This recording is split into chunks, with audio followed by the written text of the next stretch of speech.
Jackie had been planning not to leave the house all week. Even better, for the whole vacation. The past 6 months at work had been tough. 2 doctors in her department had quit at once. Management had no intention of hiring new ones. It was much easier to distribute the workload among those unlucky enough to stay. Jackie was among them, and sincerely couldn't understand why she should work 3 times as hard for the same pay. But she couldn't leave either. How? How could she abandon patients and colleagues? Besides, her department was not easy. Abdominal surgery. She thought she'd leave soon. But she had to wait for Mr. Beak to be discharged. Anxiously, due to his post-operative complications. She needed to see him through to the end. And then someone else would delay her. You couldn't just leave your patients to fate's whims. You couldn't. Jackie was often scolded for caring too much about her patients. They said, "You can't do that. Work should stay at work." How not to get attached to a sick person? A doctor is a symbol of hope. The closest person in the world for a while. And Professor Richter at the Institute always said that healing should involve not only the scalpel, but also words. Sincerely wishing for the person to leave the hospital healthy. Jackie believed in this and didn't understand the formalism in medicine. A sick person is first and foremost a person, not a patient, and not a medical history. So she worked diligently. Her first vacation in 6 years. Unbelievable. Jackie was catching up on sleep. It was good that Renee didn't bother her. She understood that her mom needed to recover. She understood everything. She was 14 years old. On the second day, Jackie wandered around the house, ate, and watched TV. On the third day, she remembered she had a lot to do. She needed to clean up, buy new curtains, plan renovations for Renee's room. But she felt too lazy to go to the store and look for paint and a new box shelf. So in the morning, Jackie ordered Renee to figure out how she wanted her room to look. "Sweetie, you think about it for now. Okay? We'll decide what and how to do it later," she said over breakfast. "Otherwise, we'll be running around aimlessly and end up not buying anything." "I want to paint the ceiling like the sky," Renee said. "And the walls white. And have a round lamp on the ceiling. You know, a circular one. And also a cork board on the wall to hang photos." "Well, then find out where we can buy all that," Jackie sighed. "We'll go tomorrow. Or we'll order it." "Are you too lazy, Mom?" Renee asked. "I am," she admitted honestly. "But I promised you. So the renovation will happen." "Okay, Mom, relax." Renee nodded. "I'll find everything. Don't worry." The woman smiled. "And also, daughter, don't even think about going into medicine." "Okay, Mom, I'll think about it," Renee said. After breakfast, Jackie washed the dishes and settled on the couch in front of the TV. Oh God, how good it was to do nothing. Just sit and not think that at any moment she might be called to a patient, or that someone's relative might come and she'd have to explain for a long time why the surgery couldn't be avoided, or convince the patient that despite being a woman, she was perfectly capable of handling the upcoming operation. It's always been her problem. For some reason, many think that surgery is a man's job. Surprisingly, her age works in her favor. She's 42 and looks solid. Jackie is trusted.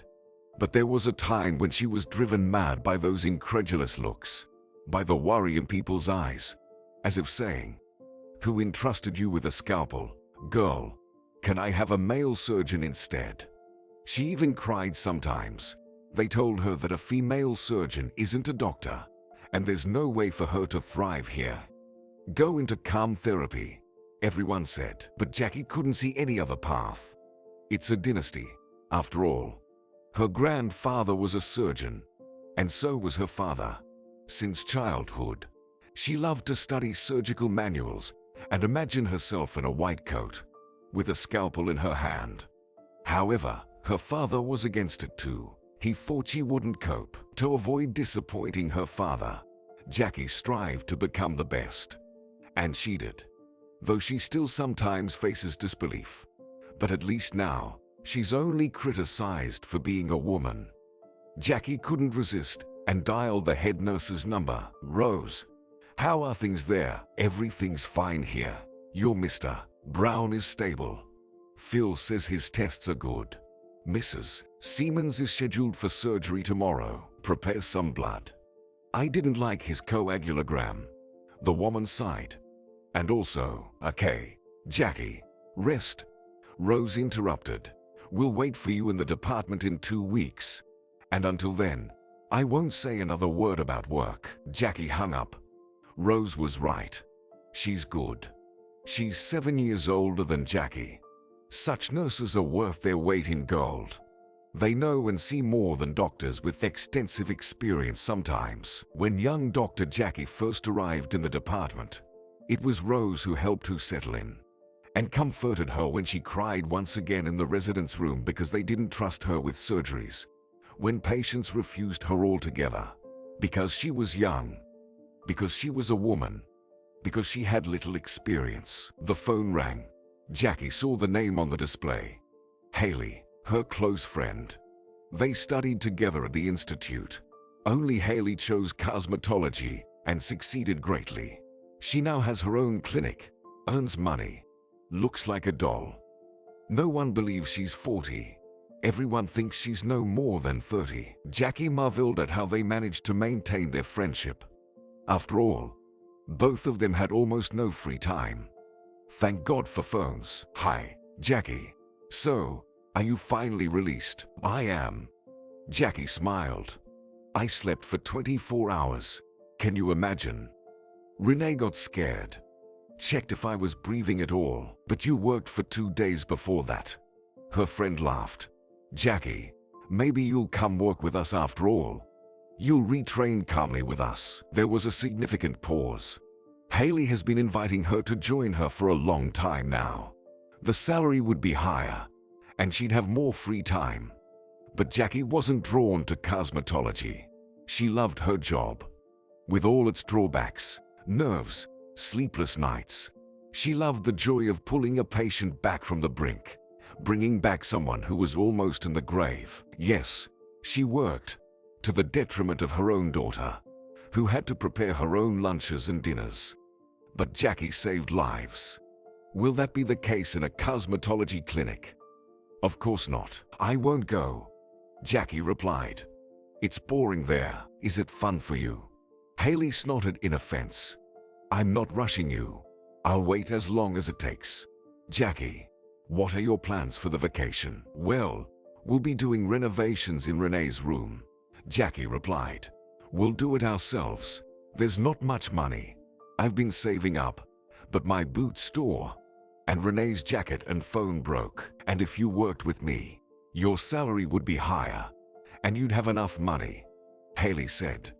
"I wanted to tell you. Do you talk to Oscar?" "Not often." "Why?" Jackie was surprised. "He's married. Career is his priority." "What happened?" "Oh, Jackie, don't freak out. But Oscar landed in prison for killing his wife," Haley said. Jackie gasped in surprise, covering her mouth with her palm. "Oscar? In prison? No, that can't be." Memory vividly illuminated what seemed to be long left behind. She wished she could forget, but no, the past was already replaying chapters of her life like a bright movie reel. Until the 6th grade, Jackie was bored in school. Everything they taught in school, her grandmother had already taught her, so it was dull. However, Jackie preferred to be true to herself and not claim that her school years were the best in her life. It wasn't like that at all. That year, Jackie looked forward to summer. Vacation meant sleeping until noon, reading what she wanted, not what was assigned. And she could hang out with her friends in the yard, watch movies, and forget about school routines for a while. Besides, Dad promised they'd take a real camping trip, but he promised that a year ago too. It just didn't work out then. He wasn't allowed to take time off work. No surprise. Mom says Dad is irreplaceable.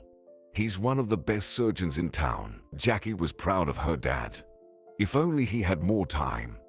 Jackie rarely sees him, even though they live in the same apartment. He's either at work or resting after work. Well, or writing some smart articles in his office. And entering it was forbidden for the girl.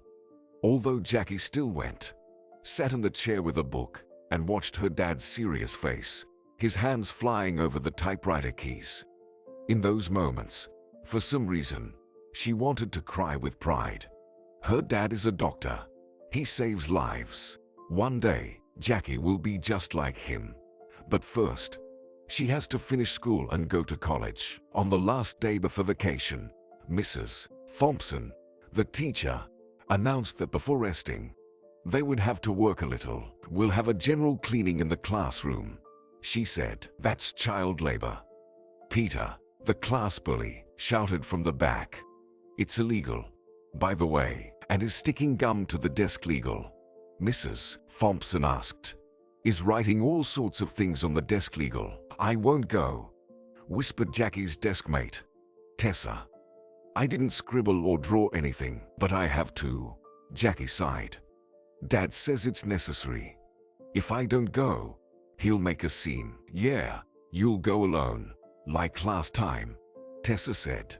"We actually have a janitor." Mrs. Thompson must have heard Tessa's words. "Our janitor washes the floors, but she's not obligated to erase your doodles from the desks.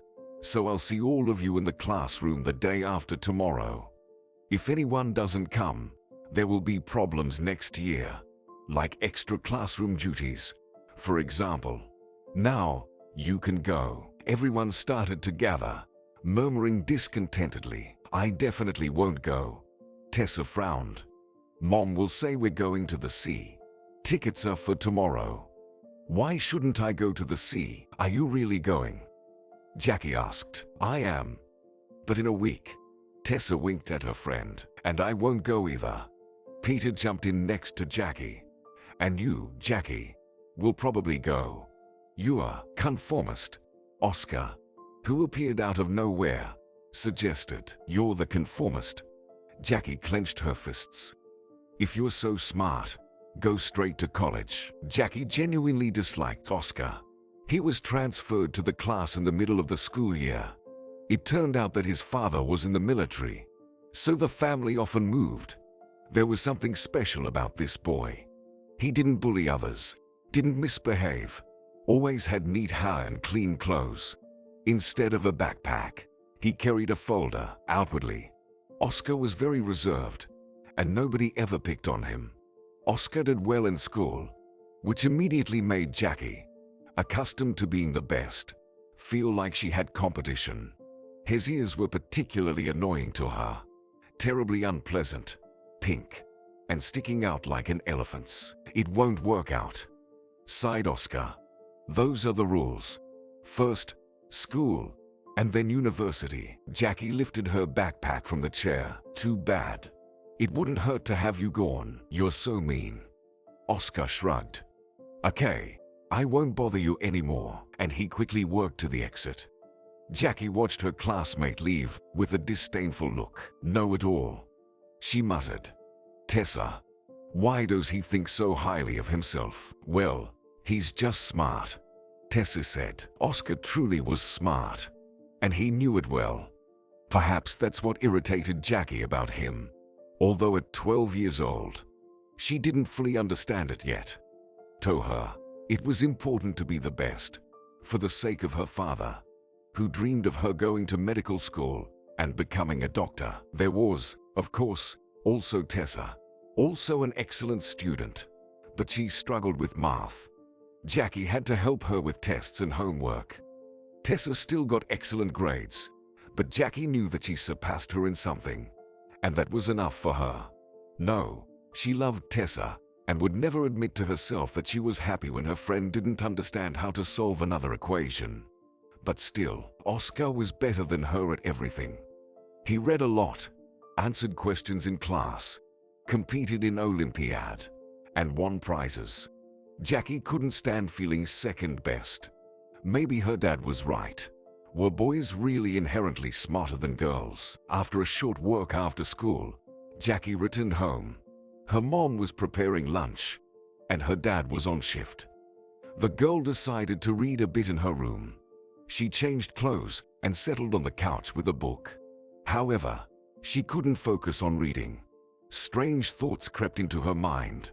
Maybe she was really a disappointment to her parents. Jackie hadn't thought about it until she accidentally overheard their conversation. She was passing by her parents' bedroom at night, feeling thirsty. She tiptoed, trying not to make a sound. Her dad couldn't stand it when Jackie left her room at night. And suddenly she heard his quiet voice. "Lisa, it will be too difficult for her. What's the point? Should we spend money on tutors when we're tight on cash?" Jackie understood that they were talking about her. The talk about tutors had been going on for a long time. Mom believed they were necessary already because Jackie planned to go to medical school for the Faculty of Medicine. And the competition there was always huge.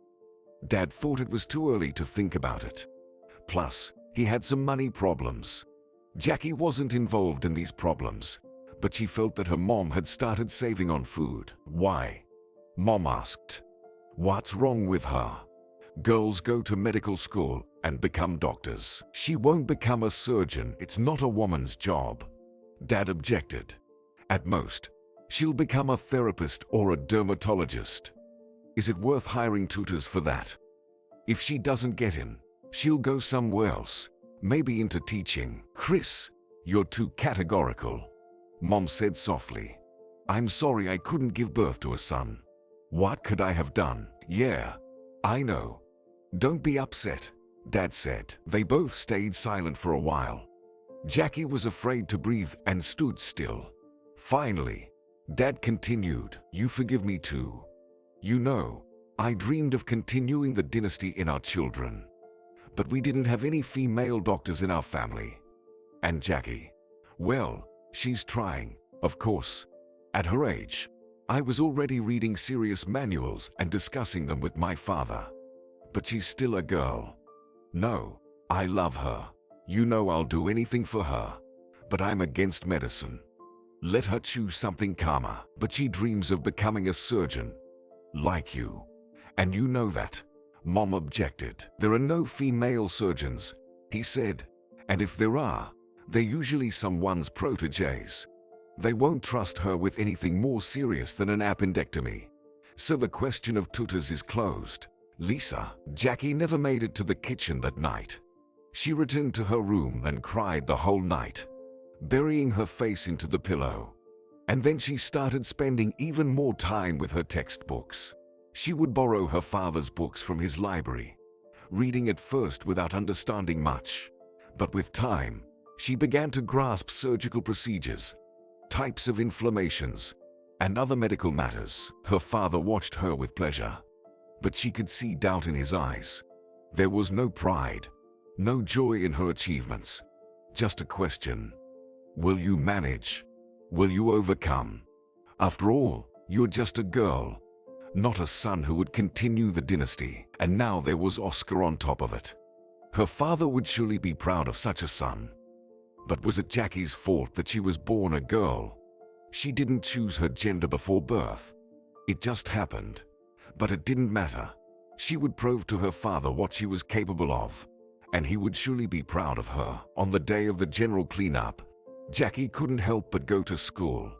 Tessa tried to dissuade her, but Jackie couldn't stand breaking the rules. Yawning, she entered the classroom, expecting to see at least 3 or 4 people there. But all she saw was Oscar and Mrs. Thompson. Oscar was diligently cleaning the desk. Mrs. Thompson stood next to him, arms crossed over her chest. "I knew it would be just you," she said. "Hello, Mrs. Thompson," Jackie said. "Oh, Jackie came. My smart kids," Mrs. Thompson smiled. "All right, take a rag and start cleaning from that end." "Hey, Jackie." Oscar winked at her. "I wasn't expecting you." "Hi, Oscar," Jackie muttered. It was clear they would be here until evening. Tessa was right. Jackie shouldn't have come. Mrs. Thompson grumbled a little more, then headed to the teacher's lounge for tea, giving some final instructions. "All right, wipe the windows again, and take down the curtains. That's all. I'll be back soon." They were left alone. Jackie angrily scrubbed the desk, regretting she had come here at all. Oscar worked calmly, humming to himself. "Can you keep it down?" Jackie said. "What?" Oscar didn't understand her. "Stop howling. Can you?" she said. "It's annoying." "Oh, I'm sorry, miss." Oscar playfully waved the rag. "But sometimes I just can't control myself. You should try." "I sympathize. I read that rabies is incurable." Oscar sighed. "Strange that you're not afraid of water." "Oh, you." Jackie threw the rag at him, but missed. "Deal with your own issues." For the next 2 hours, they didn't exchange a word. Finally, the desks were scrubbed clean. Only the window remained. "I'll climb." Oscar sighed. "I'm taller after all. I can reach." "I can reach too," Jackie argued. "No, you're too small. Just hold the ladder." Jackie decided not to argue. Let him wash the windows if he wanted to. The boy took a bucket and a rag and climbed the ladder. Jackie stood, holding it. "Where are you going to apply?" Oscar suddenly asked. "What do you want to become?" "What's it to you?" Jackie snapped. "Just curious." He shrugged. "I want to become an architect. To build proper schools, not like ours." "What's wrong with ours?" "Well, everything. The corridors are huge. The classrooms are dark." Oscar wiped the window. "And the cafeteria is scary." "Ow." He stumbled. His hand shot up, hitting the glass. A ringing sound echoed. Jackie, as if in slow motion, watched as a crack spread across the glass. The bucket fell to the floor, dirty water spilling everywhere. "Damn it," Oscar muttered. "Come down, quickly," Jackie ordered. The boy slowly descended and sat on the floor. Jackie crouched beside him. Oscar held his hand to his chest, a bloody stain spreading across his white t-shirt. "Show me," she demanded. Oscar extended his injured hand to her. A cut ran across his palm, fortunately without any glass shards. "Wait." Jackie rushed to her bag. It was good that her dad taught her always to carry a first aid kit. "Do you know how?" Oscar asked quietly. "I do." Jackie nodded. "Dad taught me." "Hold still. I'm afraid of blood," he admitted. "I might faint," Oscar said weakly. "Then don't look," Jackie ordered. Oscar obediently turned away. "Yeah, we need to go to the she declared. "Your cut is deep. It's not far from here. I know where to go. Let's go." "What about Mrs. Thompson?" Oscar asked. Jackie reached out her hand, and he awkwardly got to his feet. "We'll tell her later. Let's go quickly." 10 minutes later, they were at the The nurse called Oscar's mom to inform her about what happened. Jackie sat on a bench outside the doctor's office. For Oscar, despite being annoying, his ears were too. But she still felt sorry for him. 15 minutes later, Oscar emerged from the office and flopped down next to Jackie. "Alive?" she asked. "Alive." Oscar nodded. 3 stitches. "They said you did a really good job bandaging it." "Oscar, there you are." A full-figured woman in a bright red dress with long white hair flew towards them. "My boy. My goodness." She hugged her son tightly. "This is Jackie. She helped me," the boy said. "We study together." Jackie Weaver. The woman looked attentively at the girl. "I've heard about your dad. He operated on my sister when her gallbladder got inflamed. You're my hero." With her other hand, she pulled the surprised Jackie towards her. Jackie nearly sneezed from the strong scent of the woman's sweet perfume. "No, this school needs to be fined," Oscar's mom said. "What if you had fallen? What if they had to amputate your hand?" "They wouldn't have to," Jackie said. "Well, anything could have happened." She frowned. "My name is Azalea. You're my heroine. Let's go to the school. I need to have a word with this Mrs. Thompson," Oscar reminded. Jackie and Oscar weren't present for the conversation between Mrs. Thompson and Azalea. They sat on a bench in the schoolyard. "You're not so bad after all," Oscar said. "And you're pretty cool. I couldn't have done that." Bandaging a hand quickly, figuring it out. "Yeah, you're not so bad either," Jackie smiled. Just a bit of a know-it-all. And you're afraid of blood. Bully Oscar nudged her lightly. And you're a know-it-all. She wrinkled her nose. Being a know-it-all is worse than being a bully. That summer they started communicating. They went for walks together, called each other on the phone. Usually, the call came at 9 in the evening. Jackie dragged the phone into her room, settled on the couch, and covered herself with a pillow. She didn't want her conversations with Oscar to be overheard by her parents. Jackie's mom even joked that the girl was in love. "What are you discussing that makes you so excited when you come out?" she would ask. But Jackie didn't feel love. With Oscar, she was interested and happy. Like her, he loved to read, and he played the guitar beautifully. He especially loved one song, "You're My Breath." Jackie tried to learn to play too, but nothing came out for her. In the end, she forgot about that idea. And in the autumn, they sat together at the desk. Jackie opened her eyes. Oscar in jail. He was harmless, like a guinea pig. He was always afraid of the sight of blood.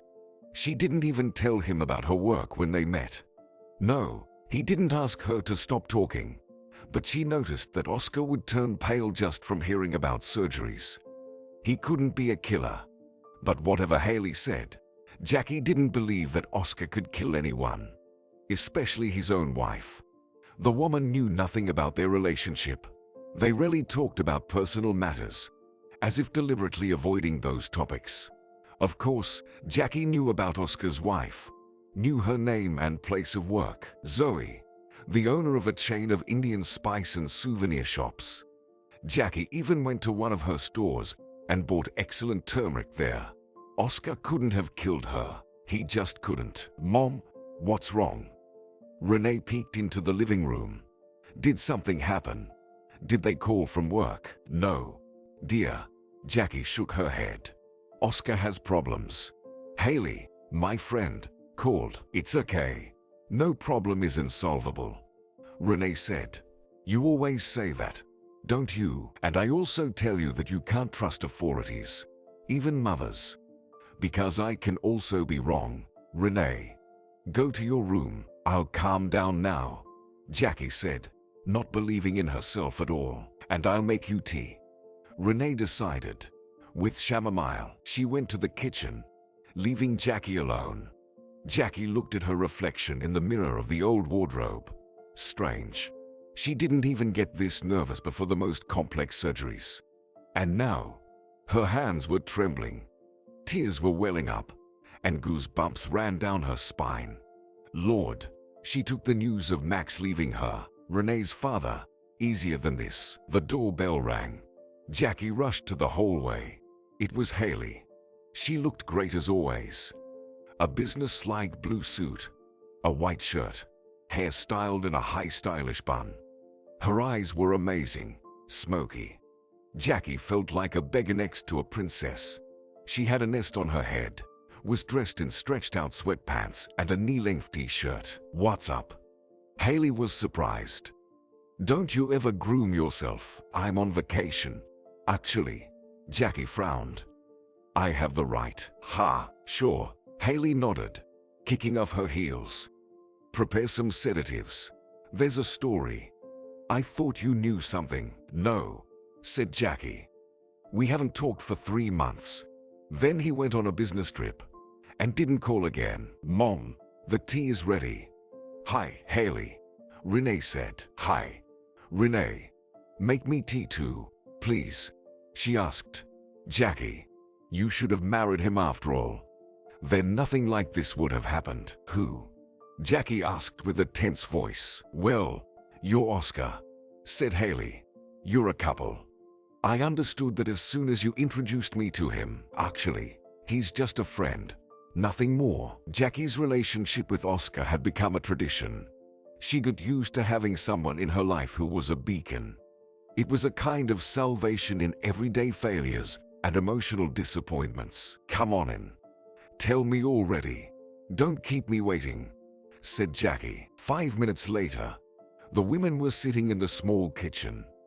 Renee brewed tea and went to her room. "Okay, the story is crazy," Haley began. One of my clients worked for Zoe in her store, was a manager there. Well, yesterday she told me that Zoe was killed. And there are some nasty rumors going around. I talked to her personally. And what rumors? Just listen to me and don't interrupt, said Haley. I also investigated through my channels. I have different clients, including from the police. So, I know some things, but not everything. Oscar had been married to Zoe for a long time. Jackie even attended his wedding. Oscar took a long time to choose his wife, carefully selecting what he thought was the perfect match. Zoe was a businesswoman, so Oscar's money didn't interest her, which was an important factor for him. The second factor was Zoe's beauty. She was truly stunning. Tall, slender, with long legs and gorgeous chestnut hair. Zoe's parents were also well off. Her father owned an art gallery. Her mother traded clothes in a large online store. I know all this perfectly well. Jackie interrupted. Oh, hold on, frowned Haley. Anyway, the birdie told me that things weren't going well between them lately. You know, they were heading for divorce. Didn't he tell you? No, Haley, I'm telling you, we didn't discuss such matters. He didn't complain about family life. Jackie shrugged. Well, apparently, things weren't going well between them. Haley continued. They were almost sleeping in separate bedrooms. But I heard this from Zoe's acquaintance who also does procedures for us. You have a lot of informants. Jackie marveled. Can you work for the police with such a network of agents? I have all the elite, declared Haley. The girls tell me a lot during procedures, and I remember. Anyway, Jackie, Zoe complained that everything was bad. Why? No one knows for sure, but it was heading for divorce. Oh, come on, said Jackie. They've been married for a long time. It's just a crisis. They simply cooled off towards each other. Oh, and Oscar dreamed of getting married once and for all his life. I remember he told me. Well, it didn't work out, Jackie. Listen, I know Oscar started traveling a lot for work, didn't want to be at home, and Zoe was calmly running her business. On the surface, they seemed like the perfect couple. But in reality, as far as I understand, they didn't have a marriage. They lived like neighbors, slept in different beds. And did your client tell you about the beds? Jackie asked in surprise. No, Haley replied irritably. But Zoe complained about lacking intimacy. Maybe he lost interest. Jackie smirked. He always had a lot of girlfriends. That's Oscar's temperament. And don't look at me like that. We never, not once. Haley, too bad. I still think you would have been the perfect couple, said Haley. Oh, come on, Haley. Jackie smiled at her memory. We've been friends since childhood. There can't be any romance with the person you used to throw snowballs at, who you learned to ride a bike with. Oh, okay, said Haley. Listen further. One time Oscar came back from another business trip. Zoe, apparently, decided to arrange a romantic dinner for him. Maybe she wanted to mend their relationship or revive past passion. Anyway, she met him in a lace robe, heels, full makeup. They had dinner, but what happened next? No one knows. Oscar's housekeeper found Zoe in the room with a knife wound. She was lying right there in her robe, a wound right in the heart. And Oscar was taking a shower at that time. No, do you think he's stupid? Exclaimed Jackie. To kill his wife in front of the housekeeper and then calmly go take a shower, that's the point. Haley lowered her voice. There shouldn't have been a housekeeper there. Zoe sent her home. Oscar probably knew about it. And she came back, forgot something. I don't know. It doesn't matter. Anyway, the housekeeper got scared, called the police. And then Oscar comes out of the shower and claims he doesn't know anything and didn't hear anything. Apparently, they argued over dinner, talked about divorce. Anyway, he didn't finish eating, left everything and went to wash up. And when he came out, his wife was lying dead. What a horror. Jackie rubbed her forehead with her hand. Haley, he couldn't have done it. He's afraid of blood. He's an intellectual. It's not his method. Haley, he would. Sorry for saying this. He would have poisoned her rather than stabbed her. Do you think so? Haley squinted. Oh, God. Haley, I don't believe Oscar is capable of such a thing, exclaimed Jackie. Then who did it? Zoe asked. Not the housekeeper, right? Everything points to him. Understand? He thought no one would be at home. That's one. He went to the shower to wash away the evidence. That's two. And he has a motive. If they divorce, he'll have to divide the property. He's rich, you know. Haley, that doesn't mean anything, said Jackie. He could have been framed. By whom? Haley looked at her friend. If you have any thoughts, then speak up, because he's the only suspect so far. His fingerprints were found on the knife, but he says he was cutting meat that Zoe served for dinner. Haley, he couldn't have killed her, Jackie repeated. I know it for sure, and if necessary, I'll prove it. 20 years ago, Jackie was terribly sleepy. Combining work and studies was not easy. Even now, she could barely stand on her feet after a night shift in the surgery department, where she worked as a cleaner. She went to meet Oscar from the army. She couldn't miss it, and his mom begged her to come with her. They stood on the platform, shivering from the cold wind. Summer this year turned out to be cool. Azalea was eagerly tapping her foot. She hadn't changed much since their first meeting. Still the same bright blonde, preferring red dresses and large jewelry. Just a little thinner since her husband died 2 years ago. Poor Oscar. How he suffered then. How he suffered then. He called Jackie every day, asking if his father had a chance of recovery, as if she were already a doctor. And she was only in her first year, hadn't even properly studied anatomy. Poor girl. Azalea hugged Jackie by the shoulders. Pale, thin. Oh, this medical education. Azalea, how's your gallbladder? It's fine. Doesn't hurt. I'm following the diet. She sighed. It's hard. You've banned all the tasty things for me. What's the point of living if you can't eat pastries? Nothing is allowed. Yes, nothing is allowed. Jackie nodded sternly. And don't forget to take your pills that were prescribed to you. I won't forget. And Layla still hasn't come, even though she promised. Azalea shook her head. Jackie grimly nodded. Yes, Layla, Oscar's girlfriend, hadn't shown up. And Jackie knew why. She met someone else, and it's been 6 months with him. They met by chance on the street. Layla was so happy, glowing with happiness. Jackie promised then that she would tell Oscar everything when he returned. And how to tell him. Oscar loved Layla. He even said he would marry her, and she could understand him.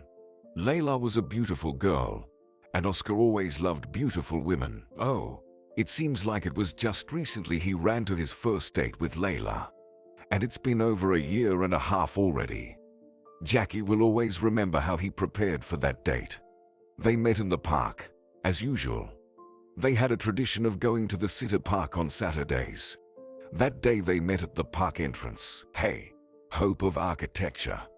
Jackie hugged Oscar by the shoulders. And hello to you, future world surgeon.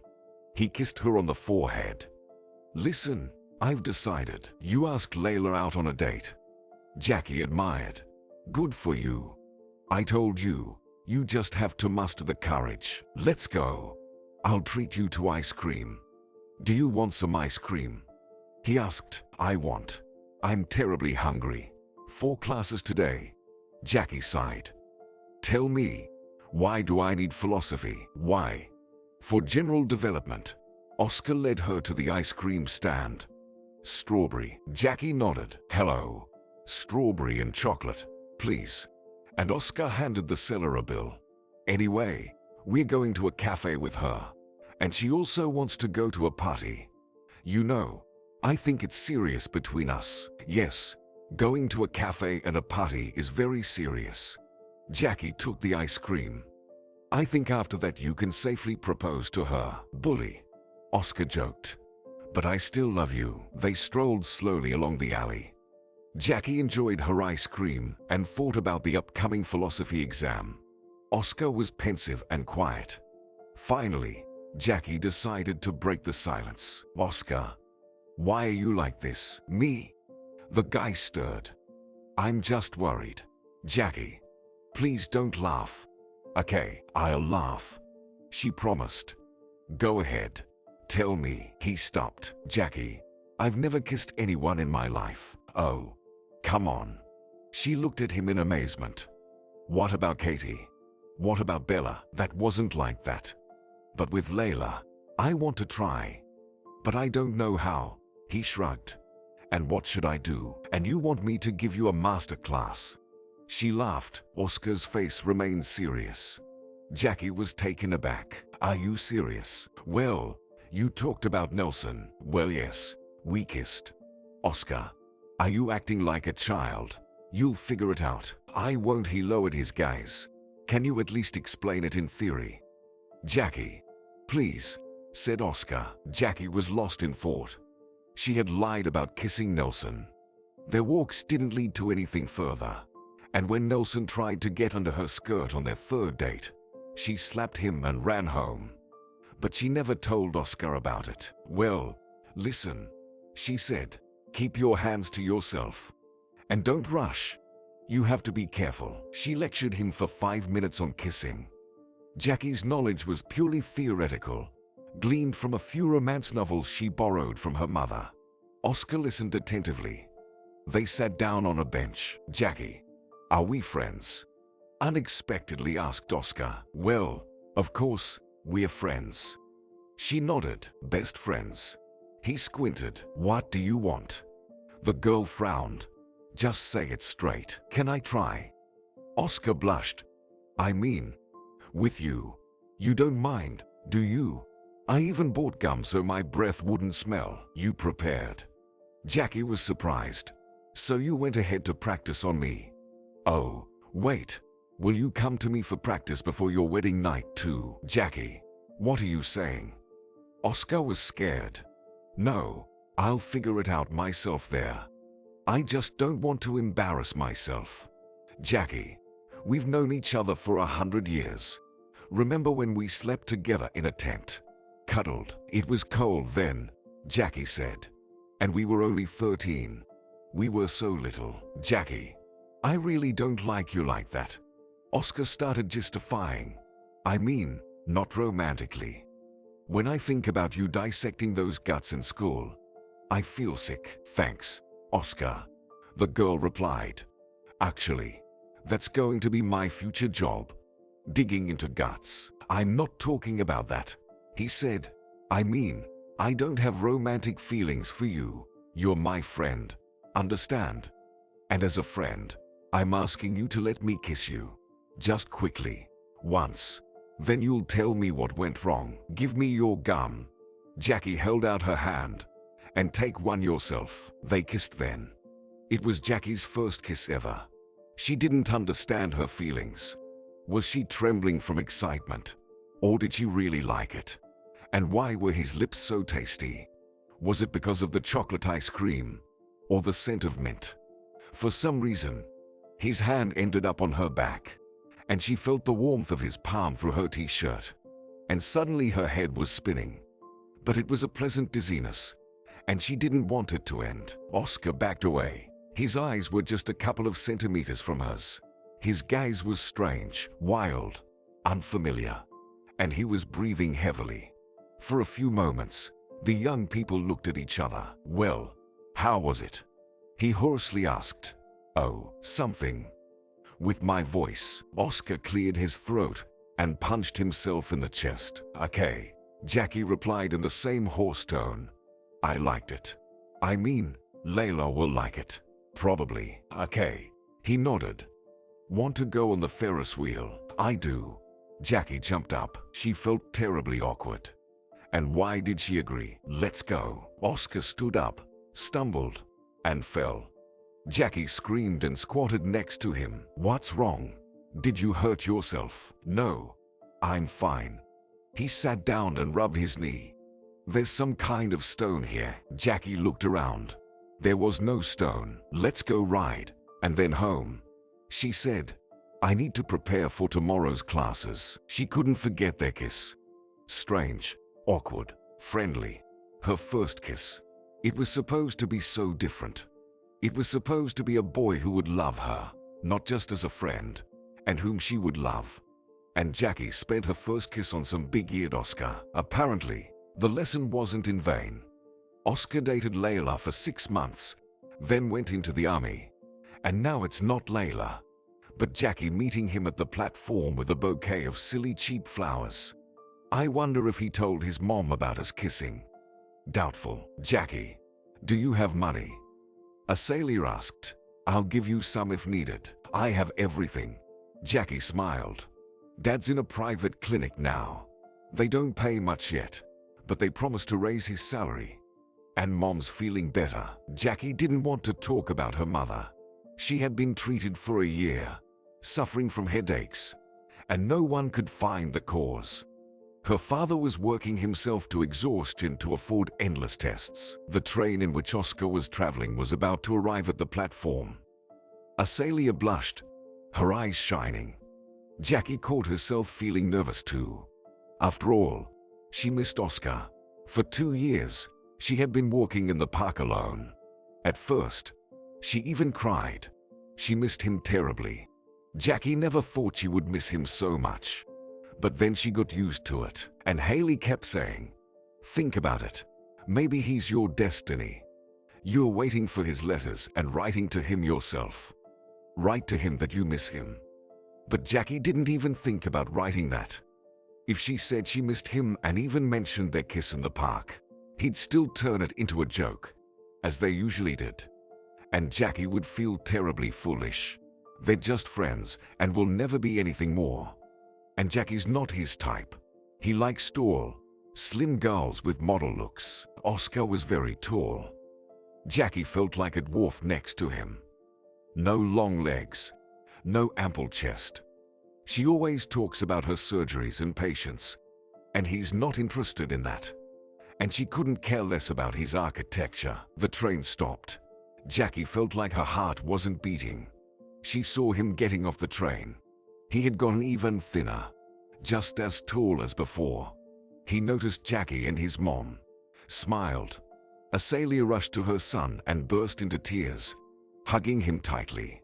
Jackie slowly walked towards them, squeezing the sweaty flowers in her hand. Hi, Jackie. He smiled at her. Your hair's grown. Yeah. How much time has passed? Here. And she handed him the bouquet. Welcome back, Oscar. For some reason, Jackie wanted to cry too, but she never did. She always knew how to hold herself together. Dad said it was one of the most important qualities of a future surgeon. She told him about Layla that same evening. They went to his house then. Azalea set the table, invited friends. Jackie was Oscar's only friend. After the dinner, he walked her home. Oscar, I didn't write to you, but Layla. Jackie started. No need. He interrupted her. I figured it out. She wrote a couple of lines once a month. Even an idiot would understand. And how are you? She asked gently. Nothing much, he replied. I knew she wouldn't wait for me. I felt it. Jackie, how about you? You didn't say anything. When was I supposed to? Jackie laughed. Your mom wouldn't let me get a word in. I'm fine. But as for Mom, no one knows yet, Jackie said. What about personally? He smirked. Found a perfect prince. No, only horrible ones like you so far. Jackie made a face. Bully. He stopped and pulled her into a hug, lifting her above the pavement. I missed you so much, nerd. She rubbed her cheek against his shoulder. I missed you too. Shall we go to the park on Saturday? Of course, let's go. And he gently set Jackie down. I'll buy you ice cream. I remember. Strawberry. I remember a lot of things. He suddenly hesitated. Jackie understood Oscar was referring to their first kiss. He fixed his gaze on her lips. Jackie suddenly felt hot. No, it's not right. He hasn't seen girls for a long time. That's why he's thinking about things he shouldn't. It will ruin everything. They might kiss, they might even sleep together, but then she'll lose a close friend. She's not for him, and he's not for her.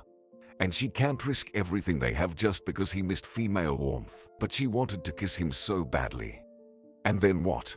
Awkward dates, maybe even a bed. Perhaps she'll fall in love with him. And then he'll find someone else, better than Jackie.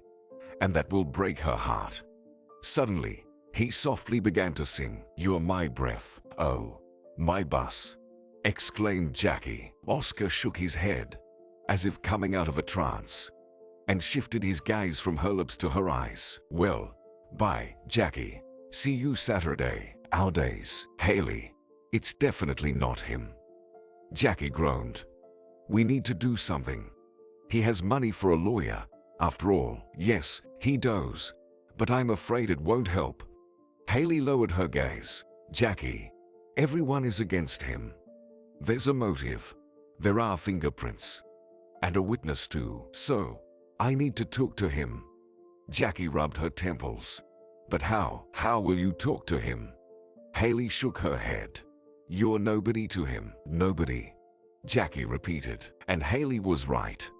Yes, they've known each other for 30 years. Yes, he was always there for her. And she for him. When she got divorced. When Renee was born. Hold on. Haley pondered. "I have a client. It seems her husband works in this whole system. Maybe I can do something. She's coming tomorrow.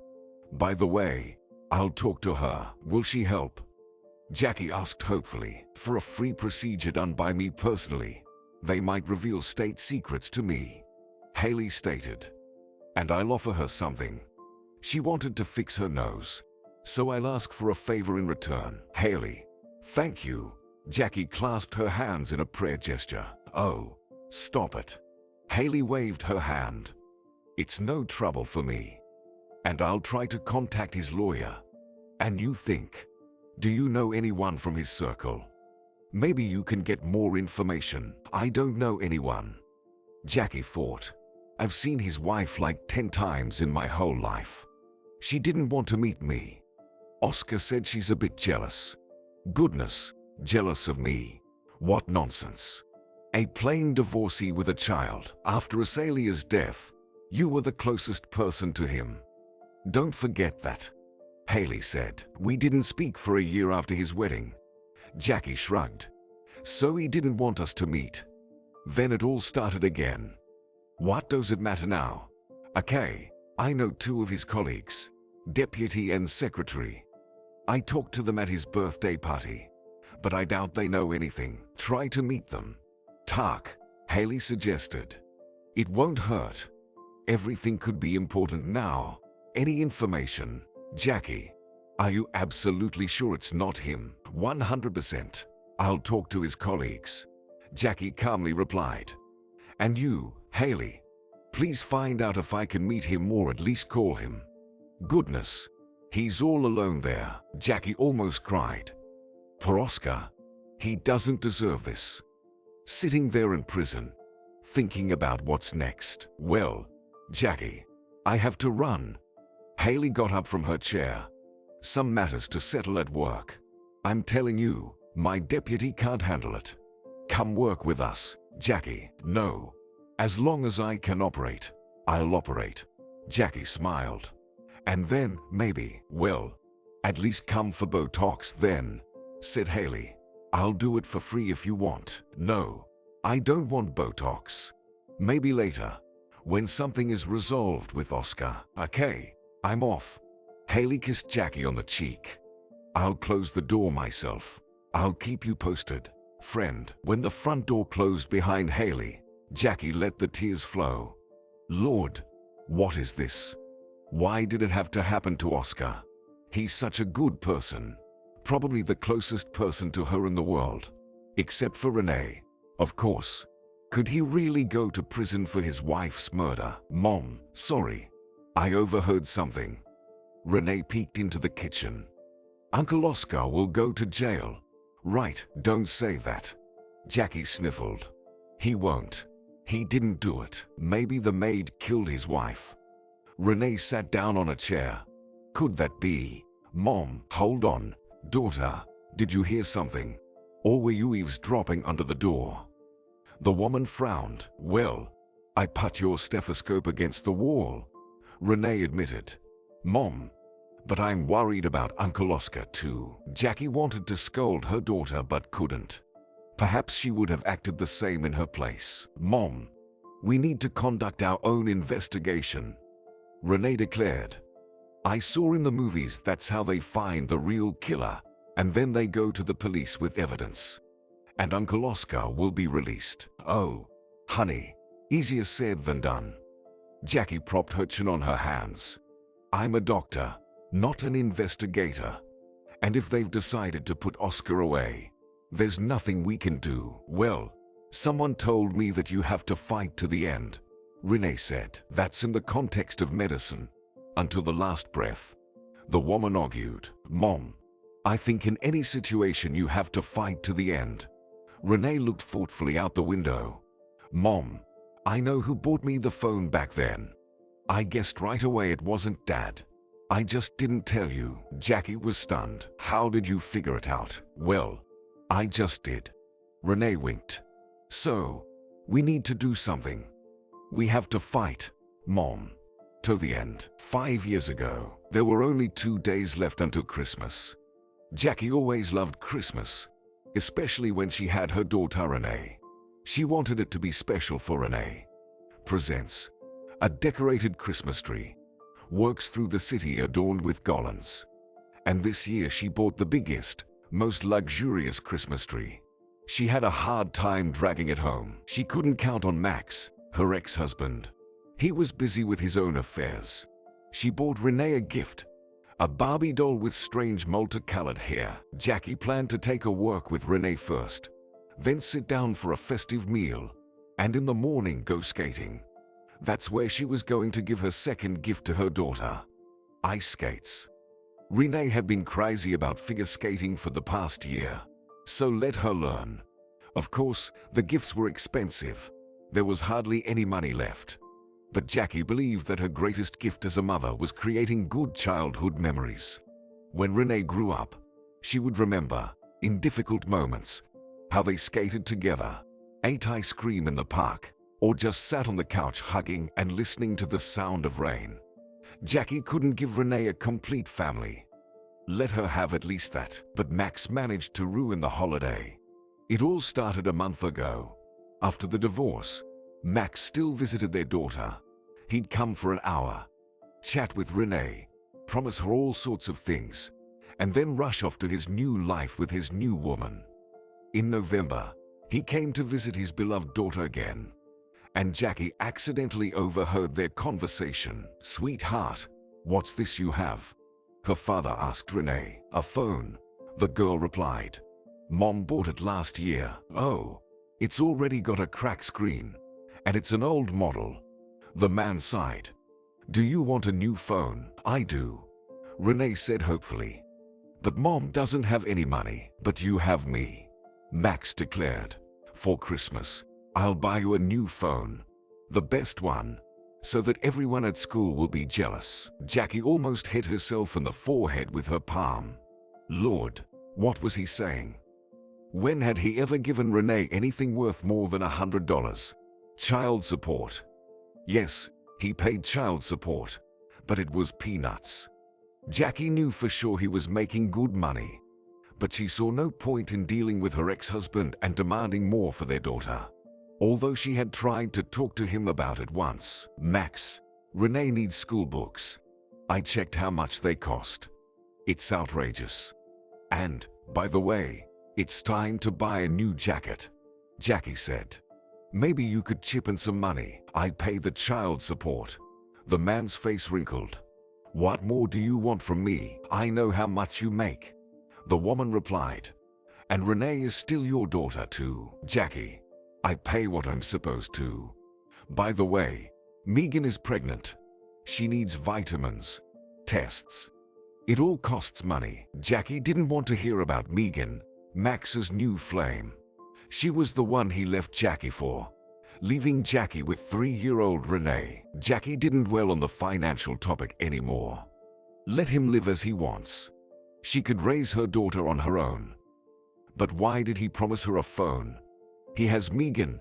After all, she's already given birth to a son.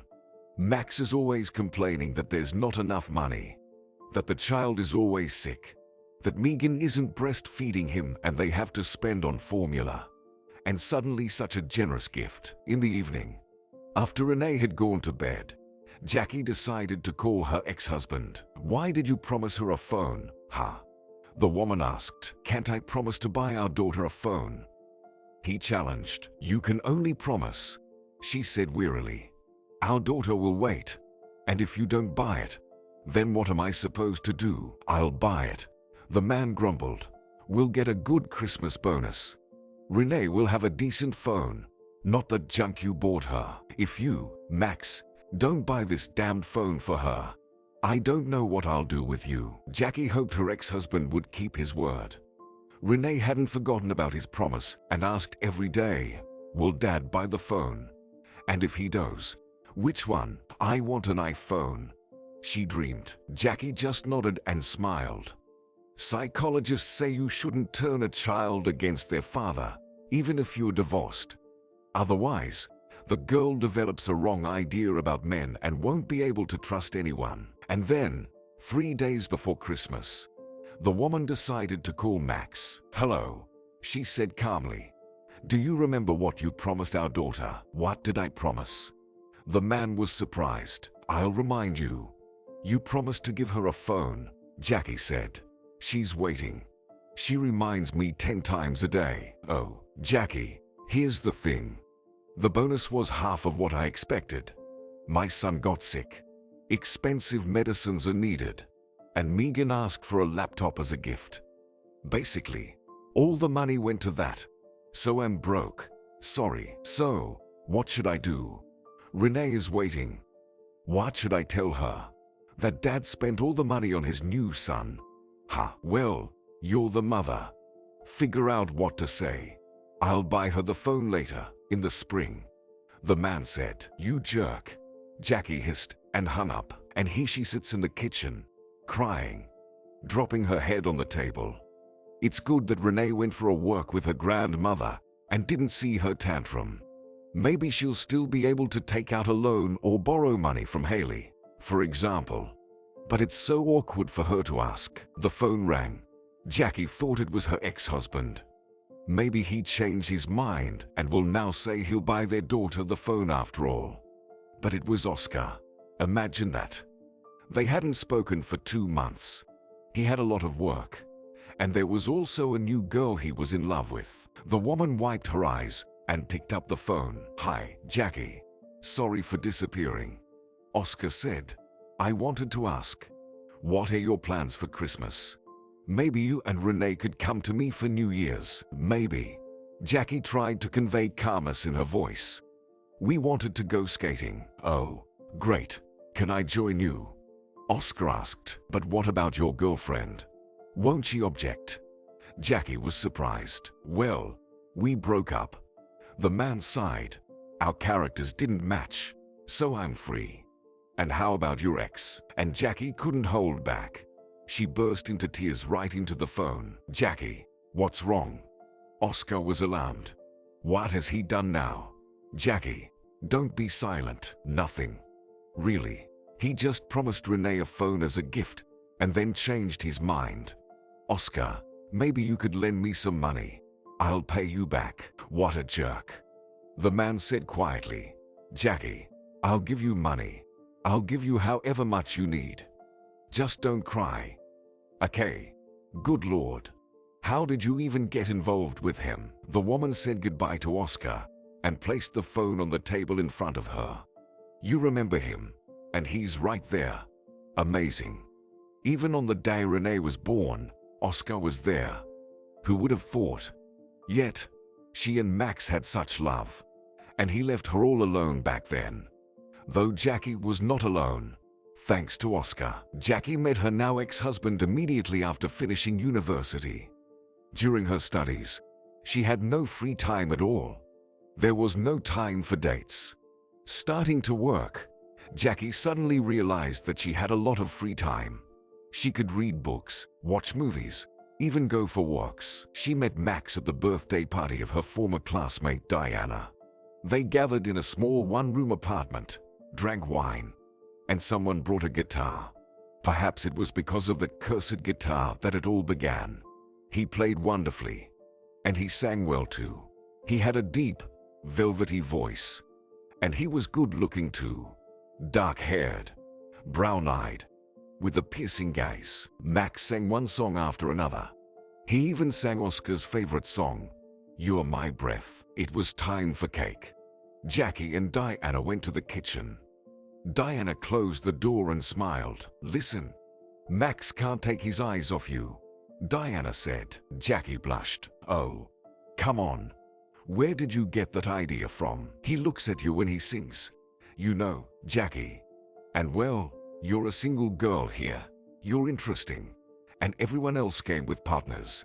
So take a closer look, Jackie." That evening, Max escorted Jackie home. "And you're a surgeon, right?" he asked as they left the house. It was almost midnight, and Jackie wanted to be in bed as soon as possible, as she had to get up early tomorrow. Another shift, a surgeon. She nodded. "So what?" "Well, you're a girl." The man winked. "So tender, beautiful. Your hands are as precise as a pianist's. You're a surgeon. Well, that's unexpected. Thanks for the compliment, if it was even a compliment at all." Jackie looked at her hands. Ha, they were just normal. What did he find in them? "Jackie, you're beautiful." He looked at her with a long gaze, which for some reason made Jackie's cheeks flush. "Maybe we should go somewhere." "So fast?" Jackie was embarrassed. "Well, I'm used to acting fast. I like you, and you like me too. Otherwise, you wouldn't have let me work you home." And he smiled. "So I suggest we have a real date. I'll even buy you flowers." Flowers? That's wonderful." Jackie nodded. "Why not? Let's go the day after tomorrow evening, if you're free. Because tomorrow I'm on duty." "Okay, tomorrow I'll think about you, and the day after tomorrow we'll meet." Max gently took her hand. Jackie didn't take her hand away. Their romance developed rapidly. Jackie quickly realized she was in love. Only Haley didn't like him. She thought Max was too much of a show-off. "He's a narcissist," she said after their first meeting. "He only loves himself." "Jackie, why do you think so? He seems normal to me." "Jackie, it's obvious. He only talks about himself. You need someone else." "Haley." "But I like him." Jackie frowned. "Listen, I don't have anyone. You're not happy. Someone appears, and you don't like it again. I'm thinking about you, stupid." Haley shook her head. "Anyway, do as you please, Jackie." By that time, Jackie already had her own apartment. Of course, she didn't get it the way she would have liked. First, her mother died. It turned out that the pain was caused by a tumor, inoperable. Radiation therapy didn't help. It only prolonged the suffering. A year after her mother, Jackie's father passed away, and that year was the scariest one in her life. Her father's already complicated character had worsened terribly. He constantly scolded Jackie, repeated that she would never succeed, and started blaming his wife, who hadn't given him a son. Jackie, balancing her studies and work, had to take care of her father, who turned into a big child. Jackie didn't immediately realize that he was developing senile dementia. It happens to elderly people after severe stress. Only Haley and Oscar helped her. Oscar's mother even hired a caregiver with her own money to stay with Jackie's father when Jackie was at school or work. The girl promised to repay the money, but Azalea refused to hear about it. And then Jackie's father died. She grieved terribly for him, but at the same time felt some relief. She was afraid that things would only get worse for him over time. She knew well how elderly people who had lost their minds behaved. She often saw such cases at work. But her father never lived to the depths of insanity. Maybe it was for the best, so Jackie was left in an empty apartment. Oscar helped with the repairs. They threw out the old furniture, re-glued the wallpaper, and put new tiles in the bathroom. Oscar created a design project for Jackie, chose materials that she could afford. The repair wasn't easy for them. They often quarreled. Jackie would start shouting, even throwing tools at Oscar, and he endured all her bursts of anger, understanding that they were caused by the recent losses she had experienced. Jackie felt terribly ashamed in front of him after such fights. She always apologized and promised that it wouldn't happen again. "Come on, don't worry, it'll happen again," Oscar would sigh. "But I still love you." Since Jackie had her own apartment, Max moved in with her. Before that, he lived with his mother, who worked as a shop assistant, selling cheap clothes. Victoria, Max's mother, was a loud, talkative woman. Communicating with her was difficult for Jackie. Victoria's energy literally suffocated Jackie. Jackie really wanted to marry Max. She was probably in love for the first time in her life. She wasn't even embarrassed by the fact that Max earned much less than she did, that he didn't really like reading, and sometimes there was nothing to talk about with him. But he kissed perfectly. Jackie melted in his arms, forgetting about everything in the world. Wasn't that the most important thing? He seemed perfect to her. He said the right words, made compliments, gave flowers. Jackie had never had anything like this before. She imagined them living together, having children together. She wanted at least two. Finally, Max proposed to Jackie, banally, right on the street, during a work. "Forgive me for not having a ring," he smiled. "I'll buy you the best diamond ring later." In the end, Jackie bought the ring herself, for herself and for Max. He had problems at work. But did that mean anything if she had finally met that someone special, her man? And Jackie would definitely be happy with him. And he kissed much better than Oscar. They had a modest wedding. To Jackie's surprise, Victoria cried loudly and, raising a toast, said that her son didn't deserve such a girl. Jackie was surprised. Usually, mothers-in-law think that their favorite boy could have chosen someone better. Well, apparently, Victoria was an exception to that rule. Family life began. However, Jackie expected more. Max seemed to relax, stopped giving her flowers and sweet gifts. Jackie paid for food and utilities. Max said that his company was having problems right now. They needed to endure a little. Jackie endured and believed that sooner or later, things would work out for her husband. Haley didn't like this situation at all. "He's using you," her friend grumbled. "And what's next? Will you support him even after you have children?" Haley. "But everyone goes through difficulties. If people are together, they should support each other. It's normal," argued Jackie. "Isn't that what marriage is for?" "Marriage, Jackie, exists for mutual benefit and legal guarantees," Haley objected. "And what about you? Max just found a convenient woman. That's you. You'll do everything for him. You even disappear at work. Ideal conditions. He found himself a second mother." Jackie didn't listen to Haley. Maybe she was just envious. Haley's personal life wasn't going well. All her energy was taken up by her business and her cosmetic center. She rarely spoke to Oscar either. He worked at an architectural firm, considered one of the most talented young employees, and was aiming for a leadership position. Work took up almost all of his free time. Jackie understood this and preferred not to bother him. Everything changed when she realized she was pregnant. Max reacted negatively to this news. "Jackie, this is too soon," he said when she showed him the test with 2 lines. "You should have thought about it a bit." "About what?" Jackie was surprised. "This is my first pregnancy. I'm definitely not going to terminate it. I know what it can lead to. And why not? We're young. We have money, whatever you want. But it's your choice," the man replied mysteriously. No, he wasn't insisting on an abortion.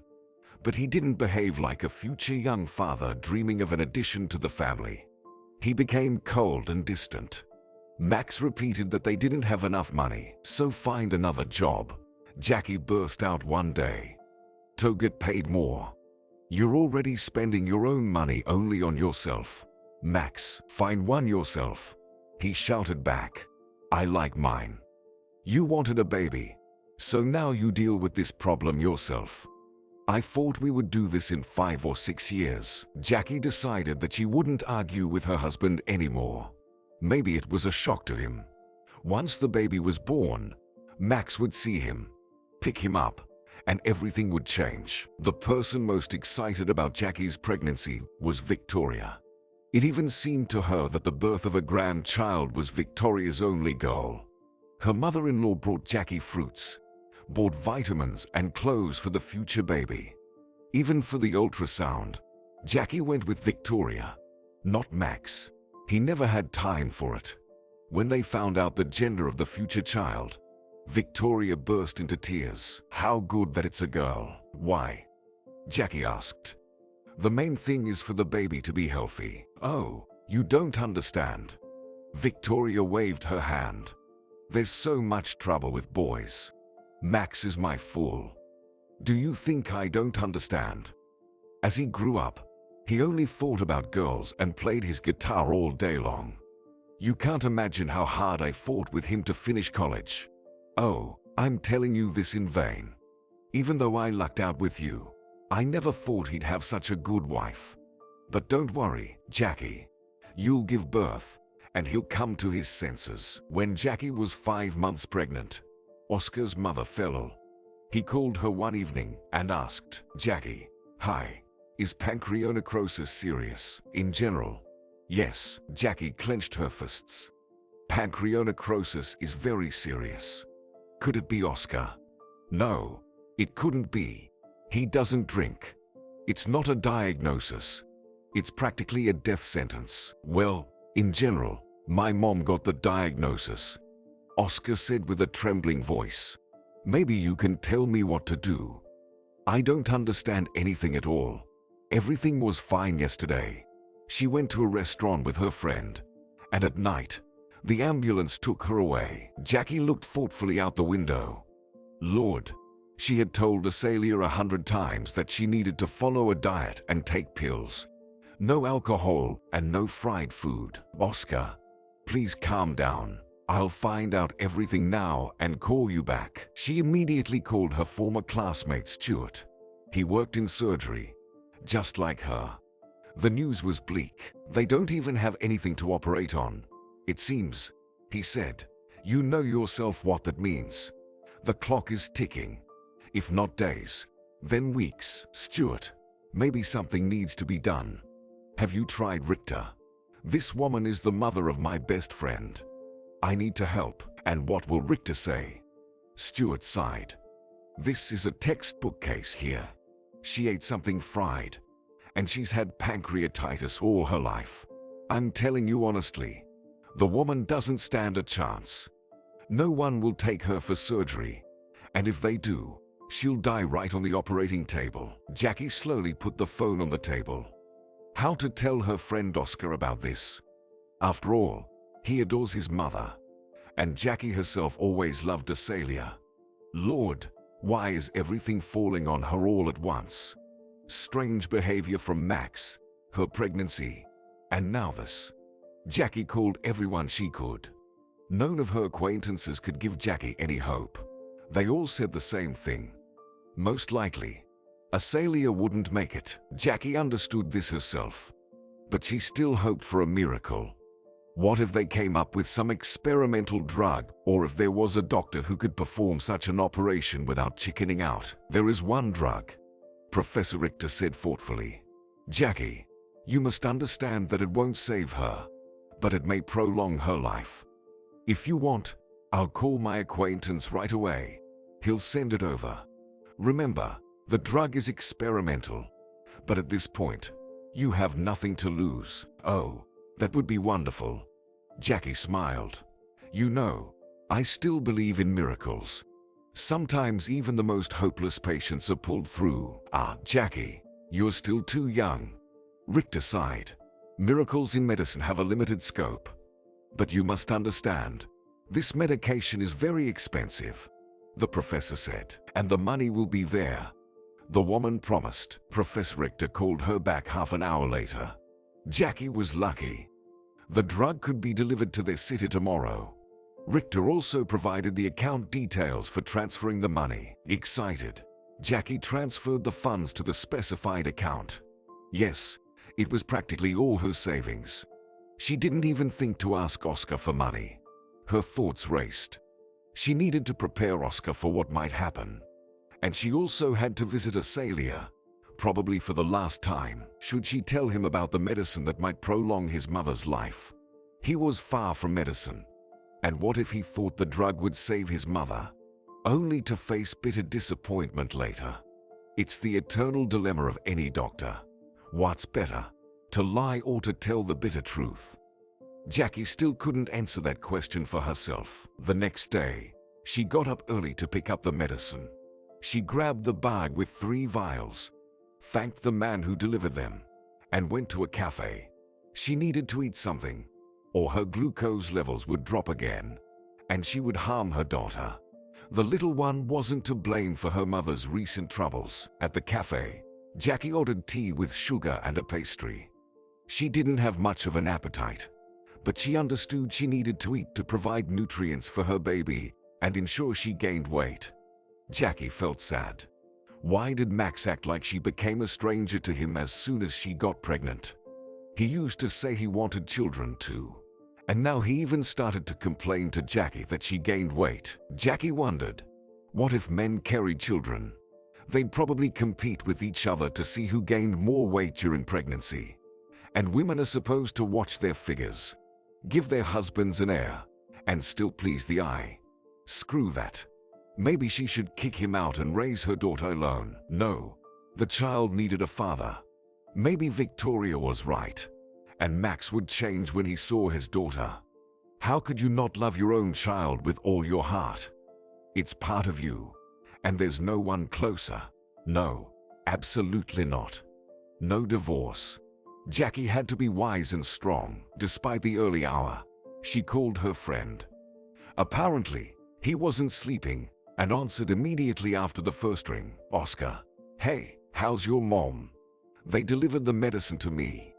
But please, don't expect a miracle, she said. The man paused. Jackie, I'm not a child. I understand everything, he replied sadly. You were digging around online, weren't you? She sighed. I told you not to do that. There's only nonsense there. The doctor told me the truth right away, Oscar said sadly. What kind of medicine is it? To be honest, it's experimental. But there's a chance to extend Asalia's life. Jackie felt a burning sensation in her eyes. She just didn't want to cry. Why was everything so hard? She had to be there for Oscar. He was there when Jackie's parents died. He held her hand when they buried her mother first, and then her father. And then, when her father was gone, he stayed with her for several weeks because Jackie couldn't sleep alone in the empty apartment. She would repay Oscar this debt, no matter how hard it would be. Oscar, I'll come to your office around 9. Jackie promised. You're the boss now. I'll leave a note for the secretary. I'll meet you, Oscar said. We'll go see her together. You want to see her, right? A tear rolled down Jackie's cheek. Yes. Okay, I'll be there by 9. She sniffed into the receiver. How are you? I'm scared, he replied quietly. Oscar, I'm with you, Jackie whispered. She managed to get home.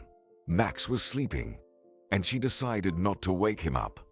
Even if she told him about Asalia, nothing would change. He would say she was wasting her time caring about someone else's woman. And Max didn't approve of her spending time with Oscar at all. Jackie wanted to believe it was jealousy. Where there's jealousy, there's love. But she understood with her mind that in Max's case, it was possessive instinct and nothing more. Jackie arrived at Oscar's office. He wasn't there yet, stuck in traffic. The secretary, a young girl who looked about 20, ushered her into a chair and made her some tea. You're Jackie, right? She smiled. How do you know? Did Oscar warn you? Jackie asked. Aha. The girl nodded. Oscar talked about you. Says you're a real surgeon. Yeah, a real one. Jackie smiled. And what does he say about me? Just so you don't think we're, like that. I have a fiancé. The secretary blushed. Oscar's a good boss. I'm lucky. By the way, my name's Vanessa. Well, very nice to meet you. Jackie took a sip of tea. And thank you very much, Vanessa. Oscar arrived 15 minutes later, excited, disheveled, with 3 days of stubble on his cheeks. Let's go. Oscar hugged Jackie. Sorry for bothering you, Oscar. Are you out of your mind? Jackie was surprised. You know how I feel about your mom. Come on. Let's go. He pulled her along. Vanessa, remember what to do. I remember. She nodded. Everything will be fine. In Oscar's car, Jackie settled into the front seat, placing the bag of medicine on her lap. New? The woman asked. Yeah, he nodded. Bought it a month ago. How about you? Sorry I disappeared. Had a lot of work. How's the daughter? She's fine. Growing. Jackie caressed her stomach. 4 months left, and this one. Husband. Oscar slightly grimaced. And Jackie didn't miss it. She hadn't even told Oscar about her problems. Why did he have such an attitude towards Max? My husband is working. She replied shortly. What about you? Any personal news? Nothing much. Just broke up with one recently. She thought I should buy her an apartment.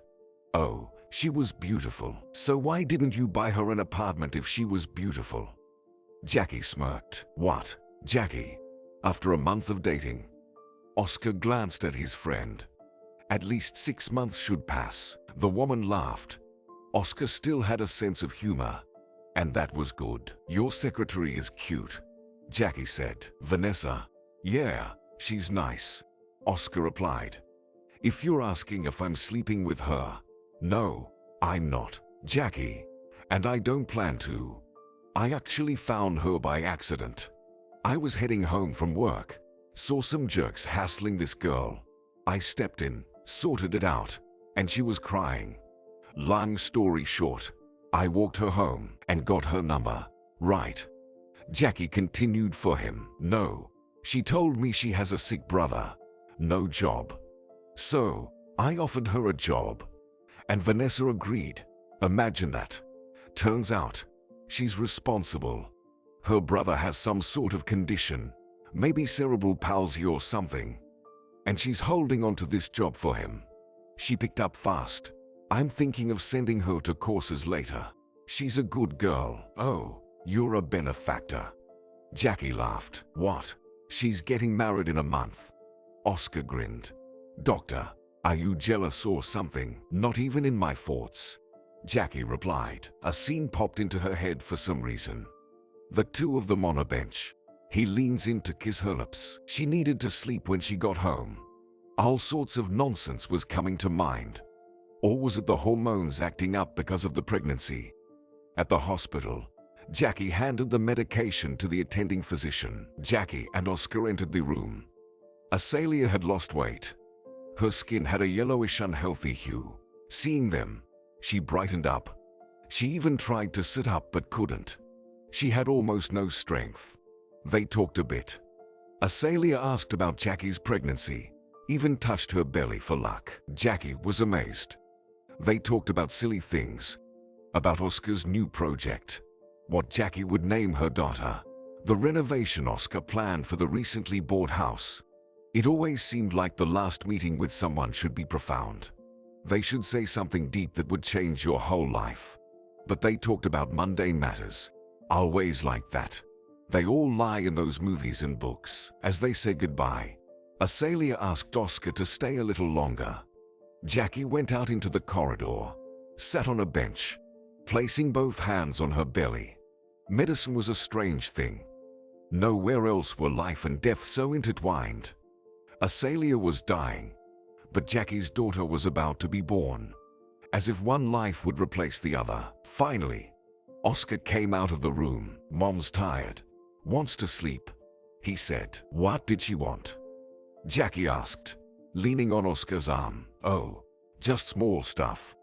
Oscar looked away. Jackie understood. Asalia had said her goodbyes to her son. Oscar, let's go, the woman said. Will you feed me? My daughter wants to eat. That day, she saw Asalia alive for the last time. She passed away 2 days later. Days passed. The family harmony between Jackie and Max was fading. He started disappearing at work, although he wasn't bringing in any money. He would say that they were on the verge of landing big contracts, and that's when they wouldn't have to worry about expenses anymore. Victoria helped as much as she could. She bought things for the baby, even brought a stroller she had taken from a friend who had recently become a grandmother. But even that didn't sit well with Max. Why is Mom bringing this old stuff? We need something new, he grumbled. We didn't turn enough for new stuff, Jackie replied. And, by the way, it's a good stroller. I couldn't afford one like that. The day before giving birth, they had a fight. Jackie didn't even remember what it was about. It seemed like she asked when Max would start contributing to the family budget, and why all the expenses for the baby were falling on Jackie and Max's mother, Victoria. He shouted that Jackie was just like all women, that all she wanted from him was money, and then Max left, slamming the door, telling his wife not to expect him back anytime soon. He needed to think. He would be spending the upcoming Christmas without her. At that moment, Jackie suddenly realized that she was starting to hate the holiday. An hour after he left, Jackie felt the contractions starting. She sat on the kitchen floor with a clock in her hands, counting the time, and then she realized the contractions weren't just practice ones. She was about to give birth, and she would give birth several days before the expected due date. Stress must have taken its toll. Jackie called Max, but her husband didn't pick up the phone. The woman already knew where she would give birth. She had arranged everything with the doctor, chosen the department, the best maternity hospital, excellent doctors. But that maternity hospital was on the other side of town. Jackie dialed the ambulance number. Get there yourself, the tired dispatcher woman said sadly. I'll send a team, of course, but they won't make it. Traffic jams and a snowstorm. And then Jackie was truly scared. What to do? Give birth right in her own kitchen. She looked out the window.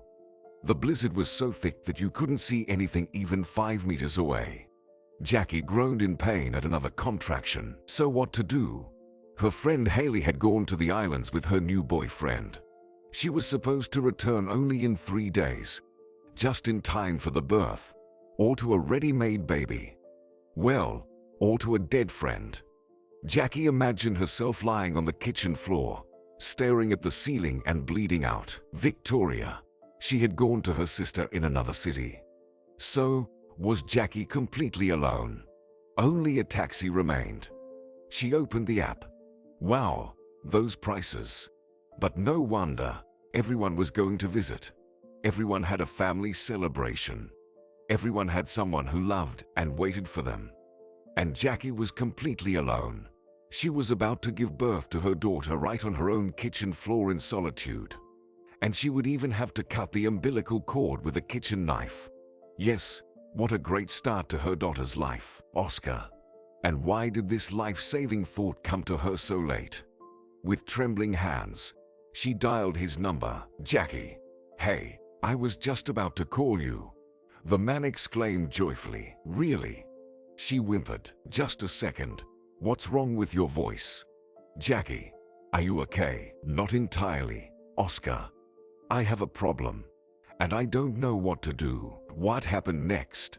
She remembered vaguely. She paced around the kitchen and groaned with each contraction.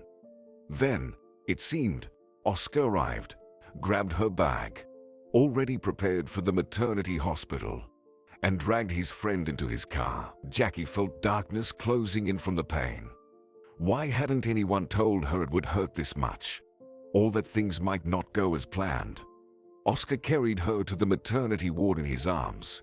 She remembered his pale, frightened face, mumbling something about everything being okay. Jackie couldn't recall how she ended up in the delivery room. She no longer understood anything. It felt like her body was being torn apart, and she feared she might die. All she cared about was that her daughter would be okay. She seemed to demand that they save Renee, not her.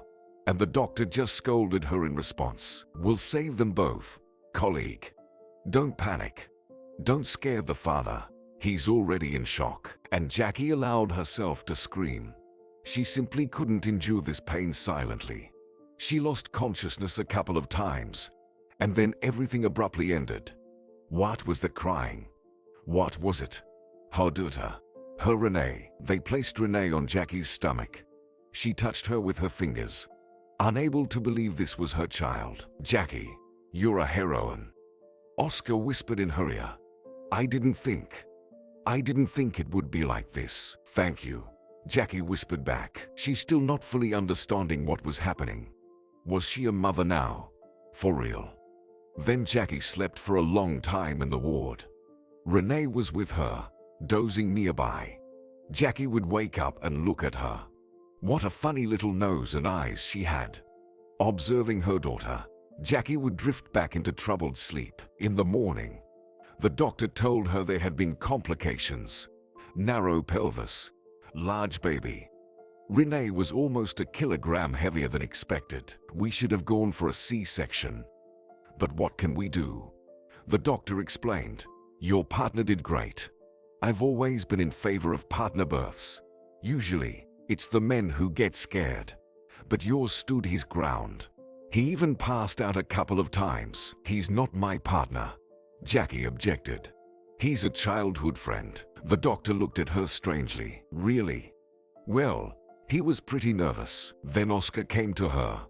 Jackie was feeling fine by then, surprisingly bouncing back quickly after a difficult birth. Oscar brought her oranges and chocolate. "How did you end up there?" she asked. "I didn't expect it. They asked me right away if we were having a partner birth. Told me to change into scrubs and go, so I changed and went." "And you went?" Jackie chuckled. "You could have just said you were dropping me off." "Jackie, I was afraid to leave you," Oscar said, taking her hand. "But they taught me how to massage your back. It seemed to help you." "Oh my God. Oscar, did you spend Christmas there?" Jackie was alarmed. "Well, yes," he nodded. "You know, this Christmas I'll definitely never forget." "Thank you. But you shouldn't have. You're squeamish about all those physiological details." "It's okay. It'll come in handy for the future. I want kids too. I'll be there with my wife when she gives birth. Now I know what to do." Suddenly Jackie felt sad. Why? Because he would someday have a woman he truly loved, who would give birth to his child and sleep in his arms. And Jackie. Max called, but he never came to her. He said he had a lot of work. "Jackie, I was so worried about you." Oscar hugged her, and she rested her head on his shoulder. He smelled of expensive cologne. Jackie closed her eyes to hold back the tears. He looked so handsome, so respectable, in his crisp white shirt and pressed trousers. And she looked like a scarecrow in a horrible hospital gown. Max drove Jackie home. Victoria wouldn't let go of her granddaughter, admiring her like a work of art, saying she'd never seen such a beautiful girl in her life. Max kissed his wife on the cheek and looked at her as if Jackie had done something terribly wrong. For Jackie, a new life began. Her husband grew more distant, disappearing at work or not at work. Jackie didn't know, but she felt that Max had found someone else. It didn't scare her. What scared her was that she didn't care. Finally, Max started bringing in some money to the house. Maternity benefits weren't enough. Then, Victoria began to help out. She stayed with Renee, bought diapers and formula. Jackie didn't have milk. Renee was a restless baby, sleeping only when held. Jackie could only get a little rest when Victoria came. Max didn't take care of their daughter, saying it was women's work, and his job was to bring home the money. But Max wasn't doing well in that department. When Renee turned 6 months old, Jackie decided to talk to her mother-in-law. "Victoria, if Max and I get divorced, can I count on you?"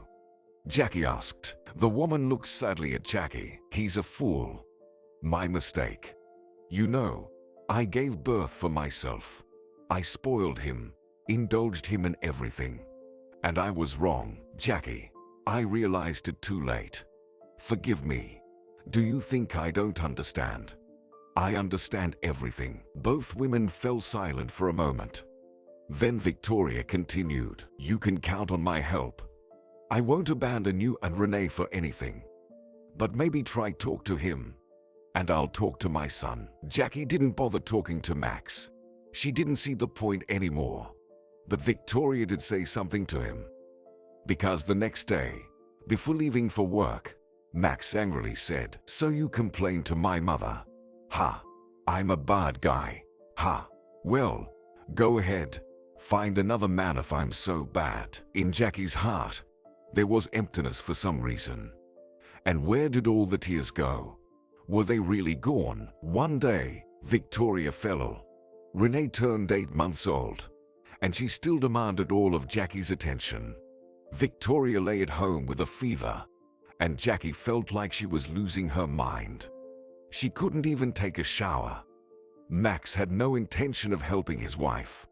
He left for work early in the morning, returned past midnight, and went straight to bed. They slept separately now. Max on the living room couch, Jackie in the bedroom. The baby disrupted his sleep. On the third day, Jackie realized she was on the verge of a breakdown. She walked around the apartment with her daughter in her arms. Renee cried incessantly. Jackie cried too and couldn't calm down. Suddenly, the doorbell rang. Wiping away her tears with the edge of her shirt. She wasn't expecting anyone. It was Oscar at the door. He looked at his friend strangely. What's wrong with you? He asked instead of a greeting. Nothing, she muttered. Just tired. And where's Victoria? She's sick. Has a high fever. Some virus.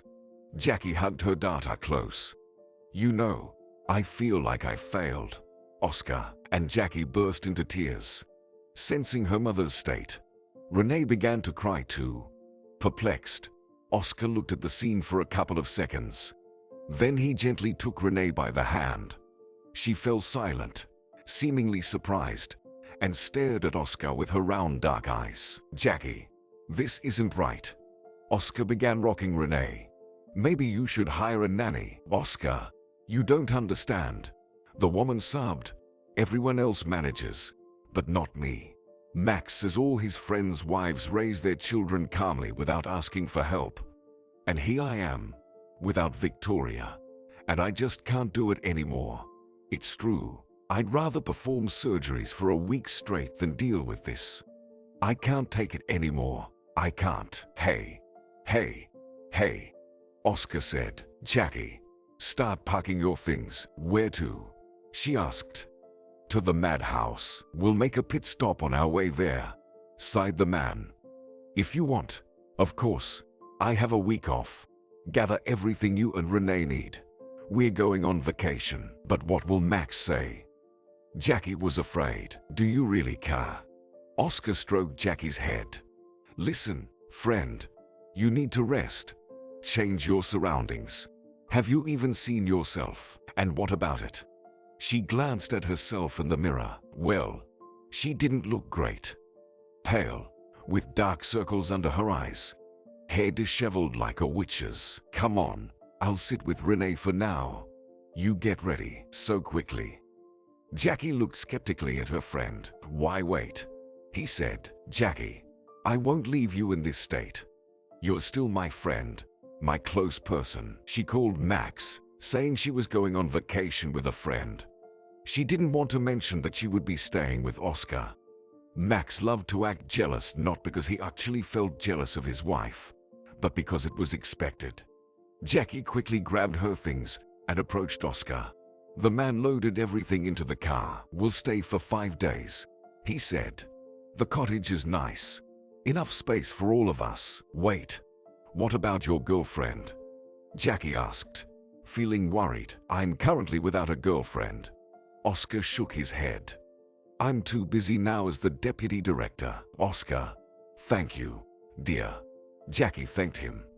If anything, I'll pay you back, Jackie. Are you crazy? The man laughed. Oh, honest to God, you've always been a bit off since childhood. Take a look at yourself. She chuckled. They drove to the countryside and arrived at a small wooden house surrounded by pine trees. Jackie suddenly realized she had grown unaccustomed to large spaces. Most of the time, she spent at home or strolled around the neighborhood with the stroller. Here, there was the smell of the river and pines, the wind. The woman even felt a bit dizzy. How wonderful, said Jackie. Renee, look, these are pine trees. The little girl looked at the pines in amazement, seemingly reaching up to the sky. Even her mouth opened in awe. Jackie laughed and kissed her daughter. Oh, to live like this always. She would if she were with Oscar. But, alas, that was impossible. He was her friend. Best friend since childhood. Come on. It's chilly here. And you're in a t-shirt. Oscar grumbled. Change into something warmer and take a shower. Everything should be there. Am I dirty? Jackie asked. Well, just go take a shower. Freshen up. Oscar said. I'll stay with Renee. Don't worry. Jackie gave Oscar a brief lecture on how to prepare the formula. She knew Oscar would do everything right, and she wasn't afraid to leave Renee with him. He treated her tenderly. After all, he was there at the moment of her daughter's birth. He was the second person to hold Renee. Perhaps Oscar would be a good father to her, unlike Max. Jackie spent almost an hour in the shower. She just didn't want to get out. She had the time, and the time belonged only to her. She slowly lathered her hair with fragrant shampoo, then applied a hair mask. It seemed that since Renee came into the world, Jackie hadn't taken care of herself. Then Jackie just sat on the shower floor under the water, hugging her knees. She didn't think about anything, just felt the water running over her skin, and how pleasant the hair mask smelled. How gradually the accumulated inhuman fatigue and resentment were washed away. There was a hairdryer in the bathroom. Jackie dried her hair in front of the mirror. Horrible. How long they had grown. Almost to the middle of her back. The woman suddenly noticed a few gray hairs. So soon, Jackie put on a long white t-shirt and shorts. She left her hair down. Oscar was lying on the couch in the room, his hands under his head. Next to him was a crib where Renee was napping. Well, what service? Jackie laughed. They gave you a crib? Yeah. I asked for one for her. Oscar replied. Oscar looked at Jackie and raised an eyebrow. Well, you're just a mermaid, he remarked. Yeah. There's no time to even get a haircut. Jackie flopped down next to him. Everyone says being a surgeon is a tough job. But no, being a mom is 3 times harder. Oscar, it would be easier if your husband were normal, he said. Listen, I don't want to talk about that. Jackie lay on her back next to Oscar and stared at the ceiling. How peaceful it was here. And Renee was sleeping. Jackie enjoyed the silence. If only this moment could last forever. Her daughter nearby. Oscar too. Get a divorce, Oscar said quietly. Jackie, you can't go on like this. Listen, rich boy, don't give me advice. She glanced at him and stuck out her tongue. It's easy for you to say. How do I live alone? Formula costs a lot of money, Oscar. My mother-in-law helps, of course, but you can't put everything on her shoulders. And I won't be able to go back to work for another year. She turned onto her stomach and propped her chin with her fists. Oscar looked at her with a mocking yet sympathetic gaze.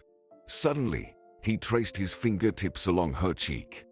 Jackie jumped in surprise. What are you doing? She asked. Nothing, he said softly. I feel sorry for you.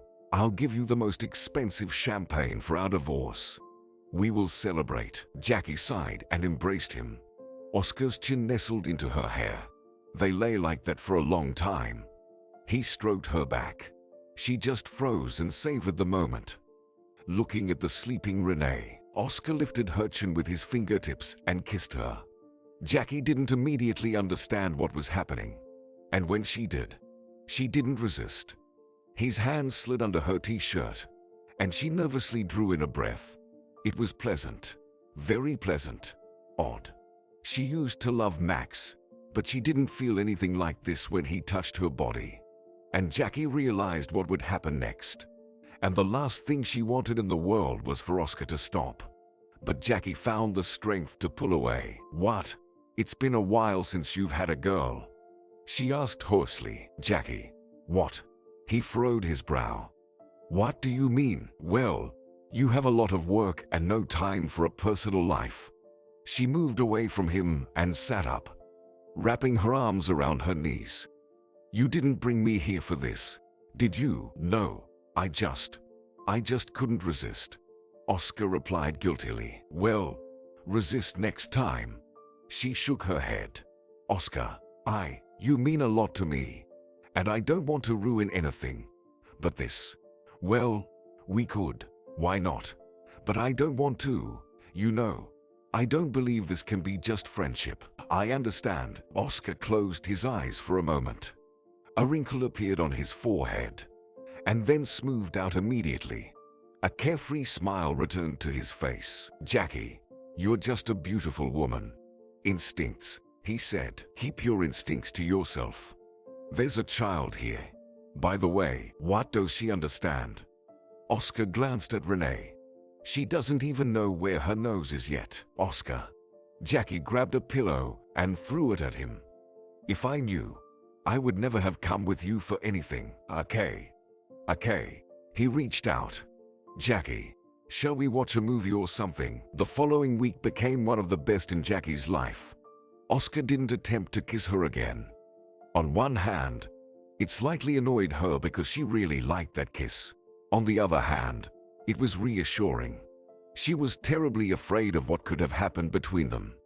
Yes, she realized that she wanted to be the only one for him, at least in some sense. The only childhood friend, not just another woman he would spend time with until he found another. No, that would surely break her heart. And life with Max convinced her that it was better to be alone. She had Renee, and Jackie didn't need anyone else. They worked in the forest, played table tennis, and in the evenings, when Renee fell asleep, they watched old movies and cartoons, the ones from their shared childhood. They reminisced about their parents, school friends, university. But happiness for Jackie was bitter. She understood that soon she would have to return to her real life, where Max was, who seemed to hate his wife for something, where one day was just like another, and it seemed like it would never change. Jackie wanted to remember every moment, and tried not to think that perhaps if she and Oscar were in different circumstances, this would be her real life. It was especially painful to see how Oscar dealt with her Renee. Max never did that, as if he didn't need a daughter at all. Perhaps that's how it was. Jackie returned home full of strength and determination to divorce. Although they didn't divorce until Renee turned 3, Max dragged it out, and then just left for another woman, packing his things. Jackie suspected he was just looking for a woman with an apartment. Victoria remained on Jackie's side and helped her in every way she could. The woman adored her granddaughter, and Renee reciprocated the affection. Time passed. Renee grew up under her grandmother's careful watch. Jackie worked a lot. Max occasionally visited their daughter and even paid minimal child support. Sometimes men appeared in Jackie's life, but it never went beyond 2 or 3 dates. She was afraid to trust, afraid to get attached to someone and have it all fall apart again. And now this story with the phone.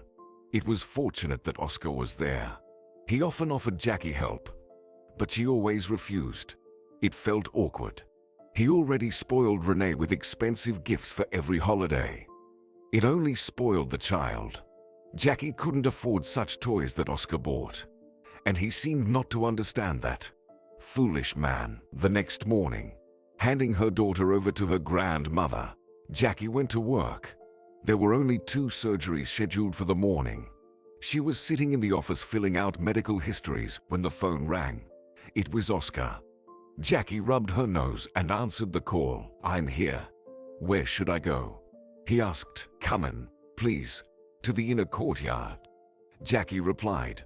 I'll be out in 5 minutes. She set aside the medical histories and headed for the stairs.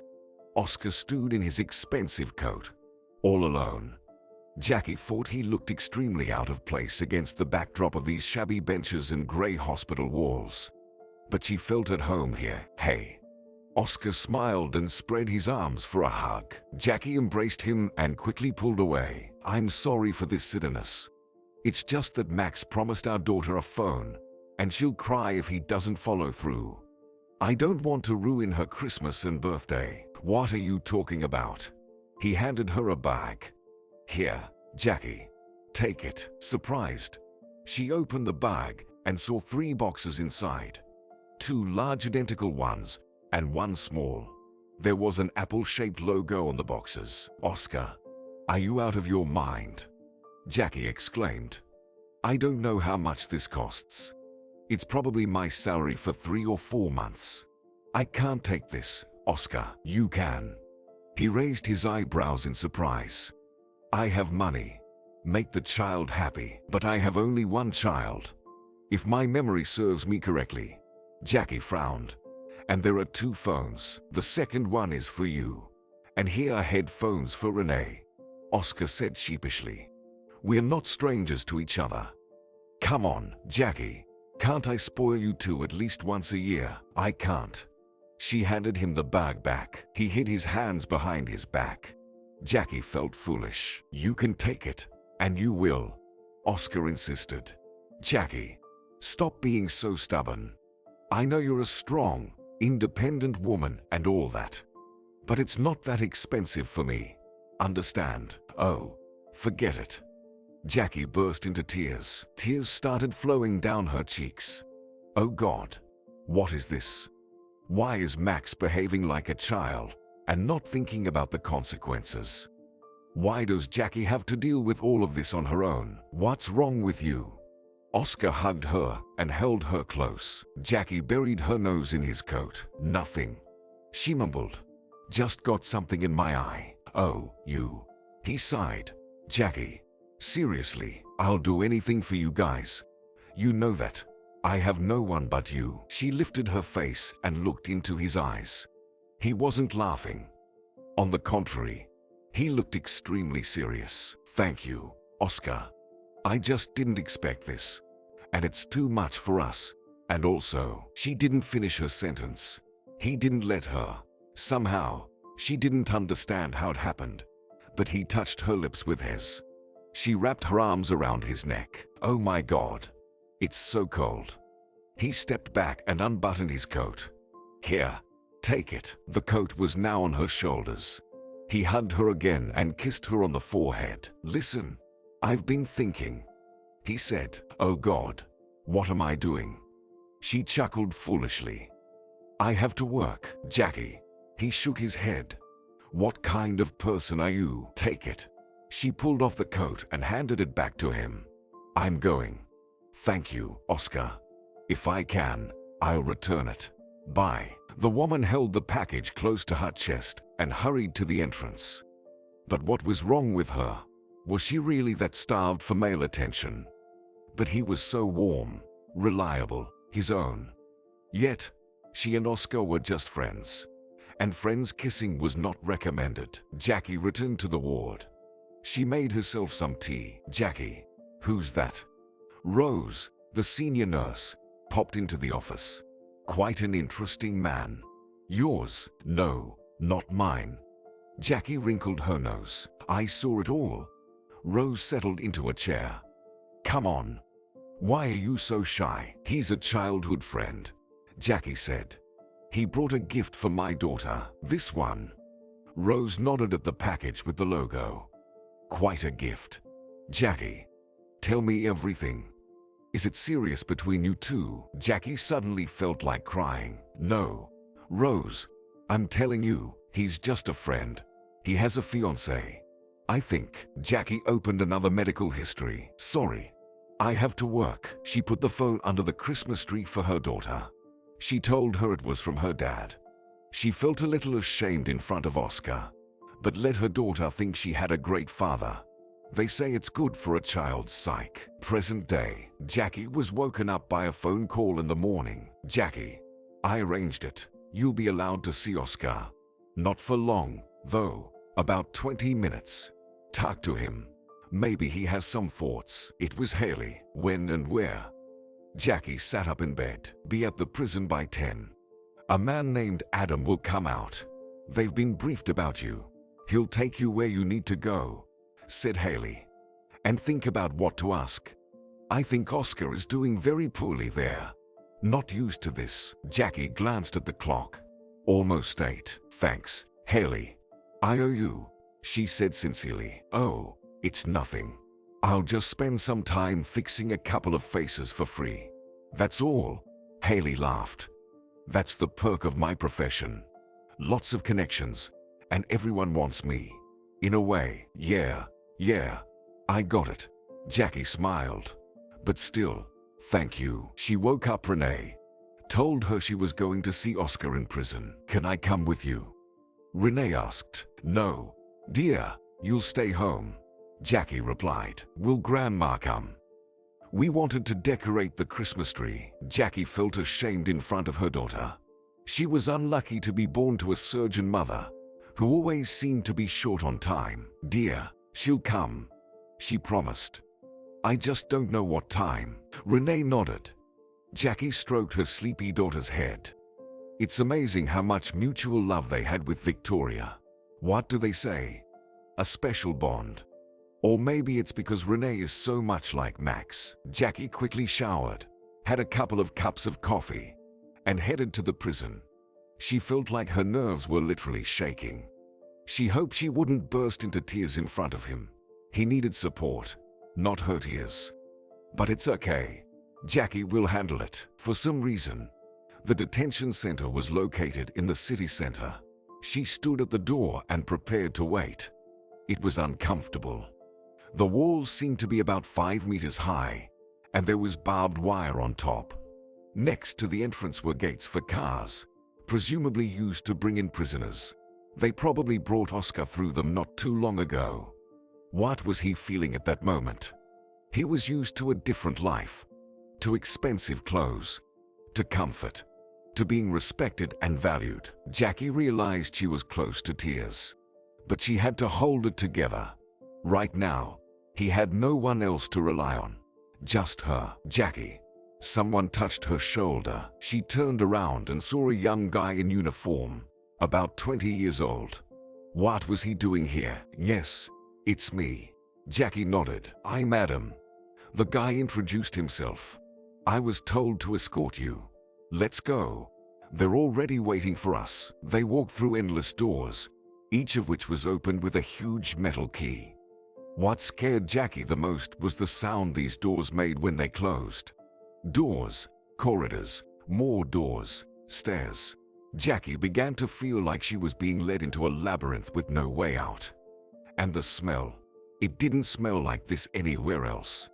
Stale, unpleasant odor, bad food, unwashed bodies, and human misery. Finally, Adam led her to a room with a sign that said visiting room. Jackie realized they were probably in the local infirmary. Come on, Adam said. I'll wait for you here.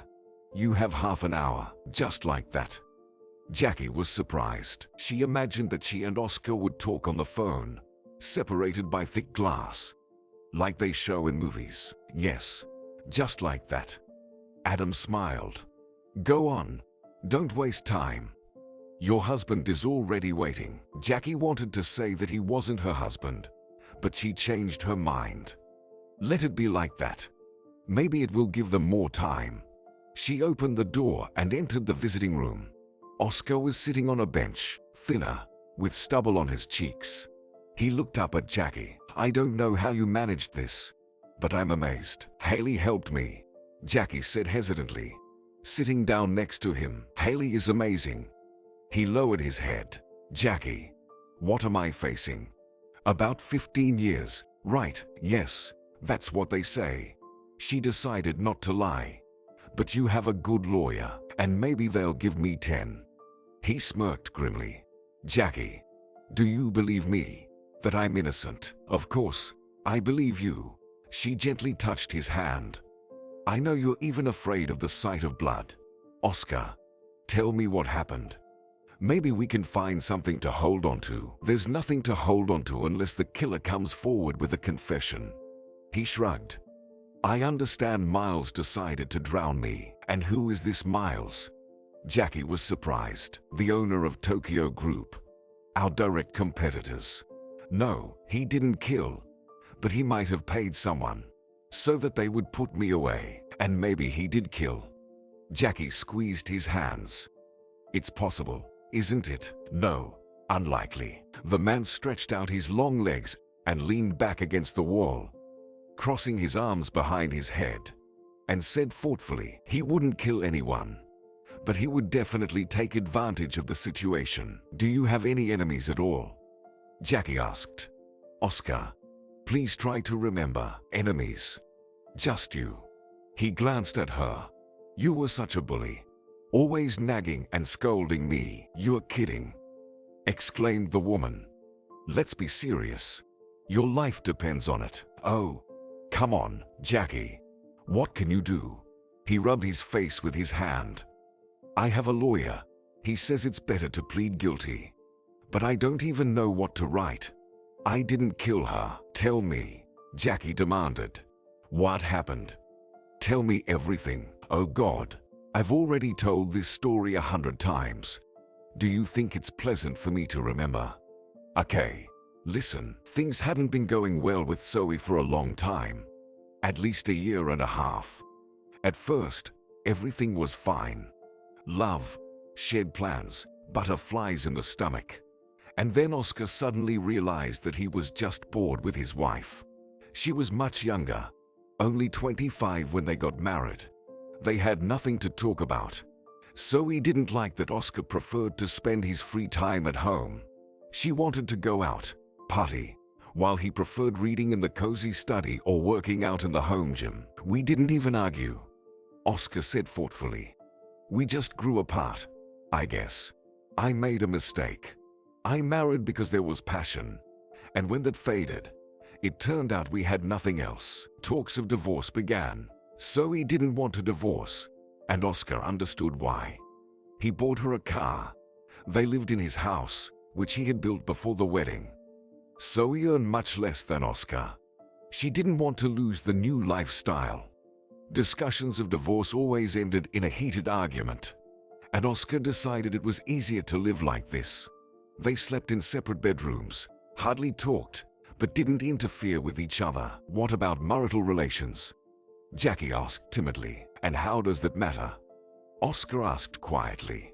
They almost disappeared for us too. That's how it was. I even knew she was cheating on me. Come on, really? Jackie was surprised. Of course, she was cheating. And in the most banal way. With the gardener, can you imagine? She hired the guy herself. You know, like from those movies. But I didn't care anymore. Every time I talked about divorce, she would threaten to kill herself. I decided to wait until she got tired of all this. Until she found someone and suggested parting ways. Stupid, right? Yes, very stupid. Jackie agreed with him. You would have waited 10 years, if not more, right? You probably found someone too. I didn't find anyone. Didn't even want to. He shrugged. I worked a lot to be at home less. Stayed in my city apartment. Strange life.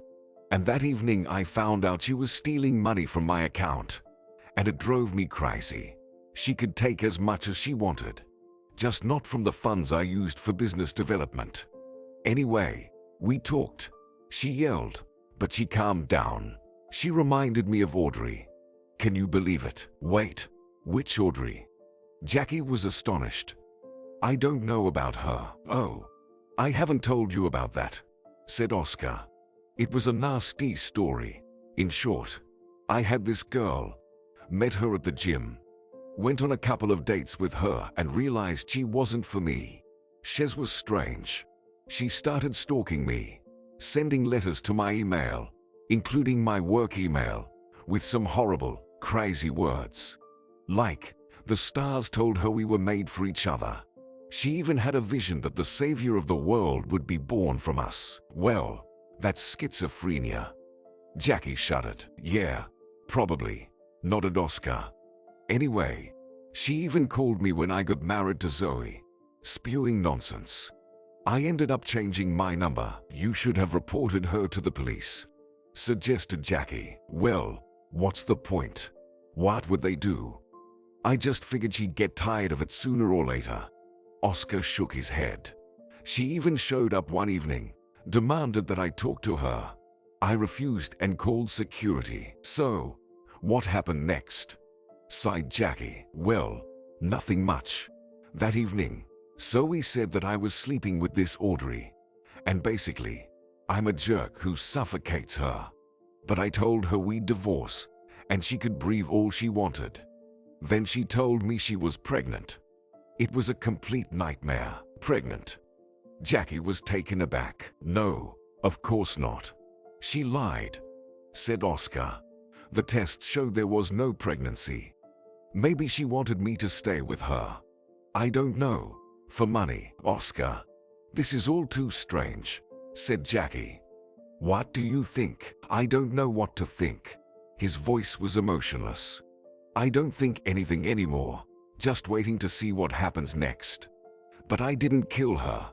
I don't know who could have. A lover, Jackie suggested. Why bother? Oscar was surprised. It's too strange. I even thought maybe she killed herself. But it's stupid.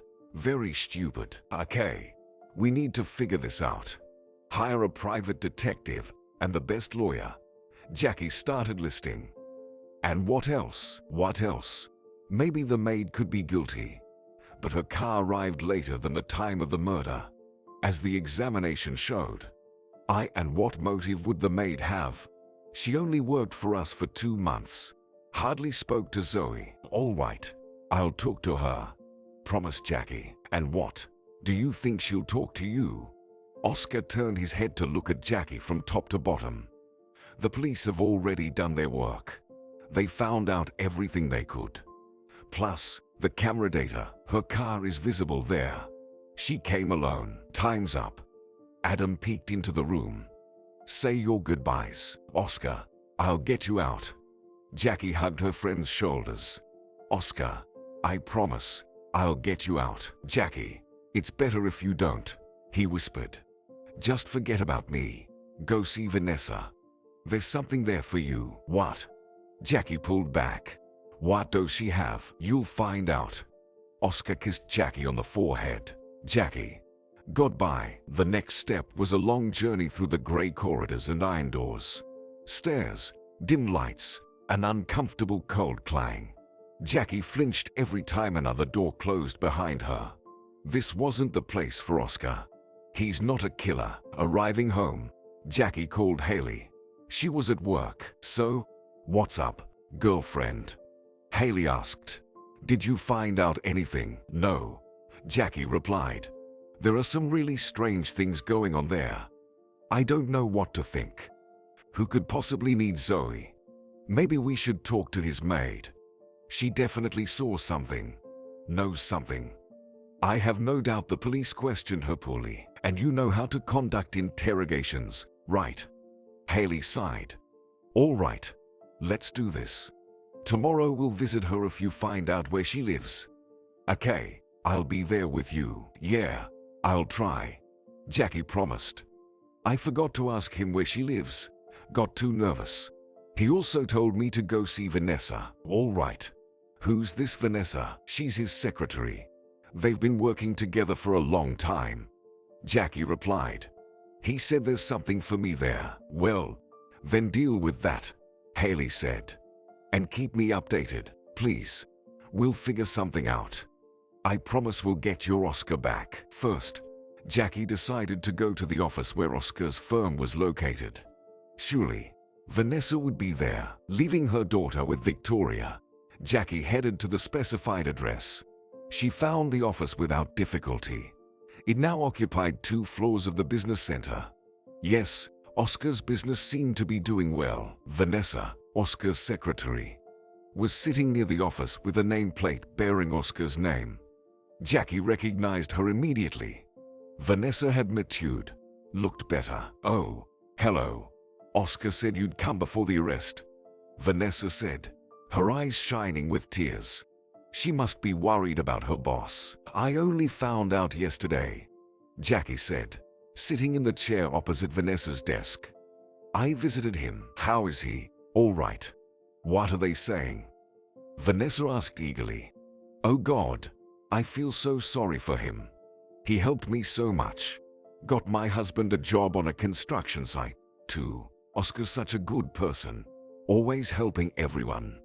"I can't believe that, and I don't believe it either," Jackie interrupted her. "What did Oscar say to pass on?" "Oh, I'm sorry." Vanessa wiped her eyes with her hand. "Here, a letter." She handed Jackie a thick white envelope made of heavy paper. Jackie put it in her bag without opening it. "Vanessa, do you know anything? Have you heard anything? I'm interested in his maid. Who was a witness?" "Well, her name seems to be Anita. I was the one who looked for her. Called several agencies, interviewed 5 girls, and Anita came in response to an ad. I liked her the most. Modest, cute, and she really needed the job. Seems her mother's ill, and Oscar trusted me with these matters. So, I chose her." "Do you have Anita's contact information? Phone number, address?" Jackie asked. "Well, I think I do," Vanessa said, taking her phone to search for it. "Vanessa, was there anything else suspicious?" "Honestly, no," she sighed. "But here's the number. Write it down. I don't know the address, but her last name is Grayson. She's a nice girl. I feel sorry for her. She must have been scared when she found the body." Vanessa sniffled. "All right. Everything will be fine. Calm down. Oscar didn't kill anyone." "I know." Vanessa nodded. "He's such a good person, and he loves you so much. Did you know there's a photo of you and your daughter on his desk? Do you know about it?" "No." Jackie was surprised. "Do you want me to show you? Maybe some other time," Jackie muttered. "Thank you for your help." Jackie returned home feeling drained. It was fortunate that Victoria had prepared dinner. Jackie didn't even want to think about what Oscar might be eating. He loved to cook. Lasagna, risotto, Mediterranean cuisine. "Mom, have you found the killer yet?" Victoria asked, sitting down at the table. "What killer?" Victoria's question caught Jackie off guard. "Jackie, what happened?" Jackie had to briefly tell her about what happened to her friend Oscar. "You should look for a woman," her mother-in-law confidently declared. "There's always a woman involved in these stories." Jackie couldn't sleep at night. There were too many impressions, and she couldn't forget Oscar's unshaven, unhappy face. She didn't want to think about having to bring him toiletries for the next 15 years. The envelope. The woman suddenly got up from the bed. "I completely forgot about it." Jackie got up, crept into the corridor where her bag was hanging, and took out the envelope. Then she returned to her room and, sitting on the bed, opened it. Inside was a letter and a plastic card.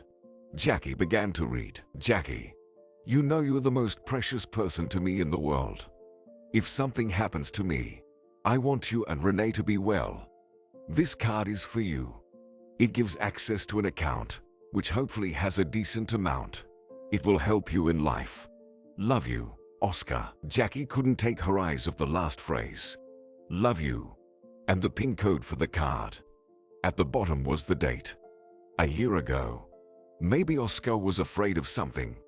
Or maybe he just decided in advance to take care of them with Renee. Jackie burst into tears, burying her face in her knees. How silly and ridiculous all of this was. She fell asleep almost towards morning. Her daughter didn't wake her up, so Jackie opened her eyes at 1 in the afternoon. She didn't know what to do.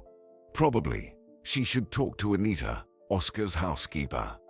But about what? First, Jackie called Haley. "Of course, you can't say you're acquainted with Oscar," Haley stated. "If Anita is hiding something, she'll keep hiding it. Understand?" "Okay. What should I tell her?"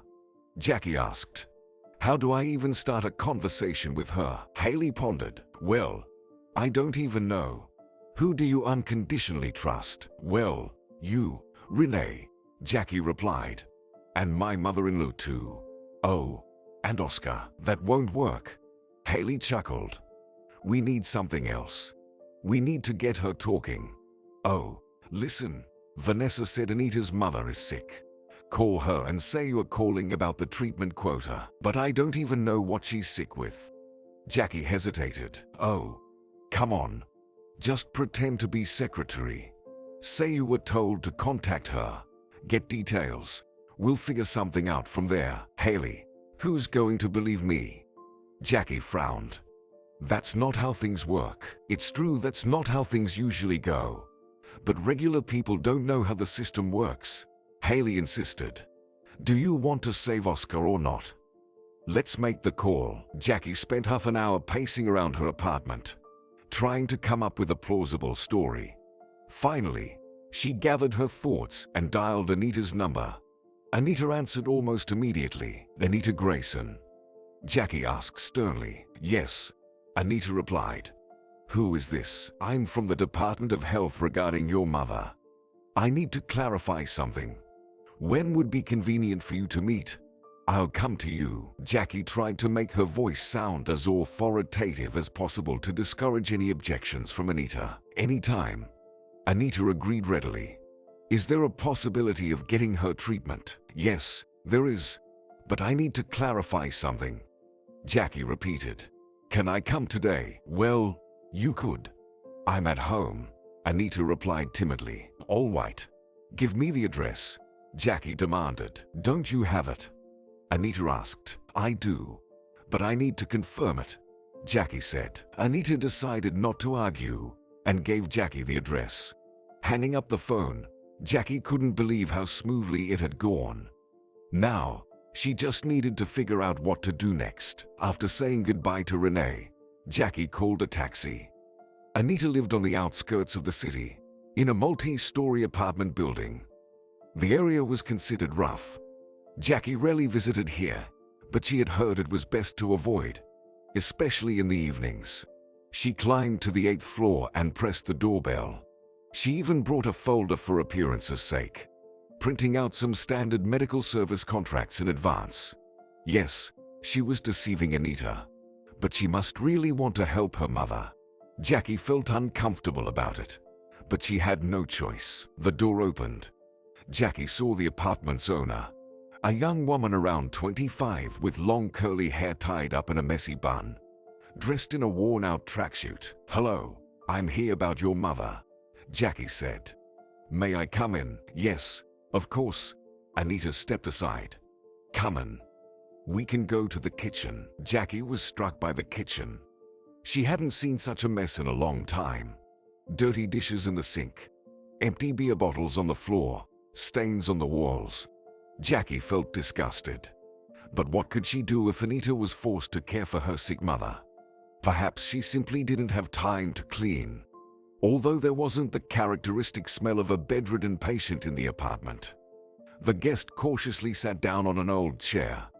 Anita slumped into one opposite. Mom's in treatment right now. Anita smiled. I'm taking a break. It's expensive, of course, but otherwise, I'll go crazy. So, what's wrong with her? Jackie blurted out. Anita looked surprised. Don't you know? Schizophrenia with exacerbations. It's been 5 years. Nothing helps. Sometimes she seems to get better, and then there's another exacerbation. Sometimes she thinks aliens are following her. Sometimes voices tell her to do something. It's awful. Yes, it must be hard for you. Jackie sympathized sincerely. There's a treatment quota. But before deciding anything, Anita, I need to talk to you. You understand? It depends on many factors. Yes, I understand. Of course. Anita lowered her gaze. Are there any methods? There are some, Jackie admitted honestly, but no guarantees. All right. Tell me about your mother. What symptoms does she have, and where has she been treated? Anita began her story. Nothing unusual. Her mother gave birth to her late, At the age of 40, when Anita turned 15, the first oddities in her behavior began. She wrote something in thick notebooks and hid them from her daughter, disappeared for whole days, wandered aimlessly around the city, bothering the neighbors. The diagnosis was quickly made. Schizophrenia. Did they send you to an orphanage? Jackie asked. No. My sister took care of me. Anita replied. She's 8 years older, so everything was arranged properly. I have an important question. Jackie looked Anita in the eyes. Have any other relatives of yours had something similar? Anita shook her head too quickly. No, nothing like that. Anita, let's not lie. Jackie said. Well, my sister, she had some problems. She was being treated for depression. And also, well, it doesn't matter. It does matter. I'm sorry for prying into your personal life, but I need to know everything. It affects the prognosis, and therefore the prospects for treating your mother. Jackie leaned forward. This will stay between us. You don't have to worry, Anita. Well, my sister, she had something like a love dependency, and a man treated her very badly. Very. Anita clenched her fists. And then she was very ill. She tried to kill herself several times. But it's not schizophrenia. It's just, well, it happened. How did it happen? Jackie asked. That man had a wife, and she treated my sister terribly. She just wanted to call and talk to that man. And that woman said horrible things to her. Anita seemed to be getting furious. Jerk. Well, you've got yourself a wealthy man. Why do that? I don't understand. My sister barely survived it and jumped out of the window. She had a pelvic fracture. You know, they barely got her out. My poor Audrey. Jackie was taken aback. Audrey. Yes, her name's Audrey. And that woman Zoe. She's a horrible person. Horrible. I don't understand why she couldn't let go of her husband. She didn't need him. She slept with anyone, but didn't want a divorce, of course, because he was rich. I hate her. She deserved her death. All right. Let's get back to your mother, Jackie requested, trying not to reveal her agitation. Do you have any medical records? I'd like to take pictures of them. After 40 minutes, she stepped out onto the street. First, she needed to call Michael, her friend from university days. He worked at one of the best clinics specializing in psychiatric disorders. Surely, he could help her mother Anita and poor Audrey. Jackie also had a recording of her conversation with Anita, which she planned to show to Oscar's lawyer. Oscar was released only after a month. It turned out that Anita killed Zoe. She confessed to it herself. Anita and Audrey's mother were able to get treatment. Jackie was tormented by guilt. She couldn't just leave them without help. On the day Oscar was released, Jackie went to his country house. In the evening, they sat by the fireplace. Oscar seemed to not believe that it was all over. Jackie didn't know what to say to him. And now they were left alone. He sat on the carpet, gazing into the fire. Jackie settled nearby in the armchair, tucking her legs underneath her. Oscar, what was that bank account about? Were you afraid to die? No, he smiled, still not looking away from the flames. Just in case something happened. I couldn't leave you and Renee, could I? Thank you. Jackie reached out and tousled Oscar's hair. He caught her hand, pressing it against his cheek. Jackie froze. It's so stupid, he said softly. When I was in there, I thought a lot. Jackie, what's wrong with me? I tried so many times. Back in the park, when we kissed, I nearly lost my mind. I never thought it would be like that. And then, when we lived with Renee, the three of us, that's my best memory. And when I bought the phone, I gathered courage and planned to tell you everything I think. But you ran away then. When I married Zoe, I kept thinking, why wasn't it you? You were supposed to be my wife. But Zoe, no, I loved her, of course, but then I realized that Zoe wasn't my person. Jackie, it seems like all this time I've only loved you. But you, with Max, then running away from me. He looked Jackie in the eyes. I'm sorry. Maybe I shouldn't say this, but I have no one closer to me. No one I could relate to like you. You know, my mom told me not to let you slip away before she died. And I, apparently, couldn't. There's still time. Oscar. Jackie got up from the chair and sat down next to him. So take a chance. Maybe you'll succeed in something.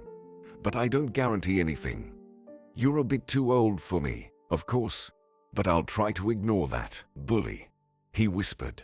Jackie, why are you such a bully? They got married a month later. Jackie joked that in their case, checking feelings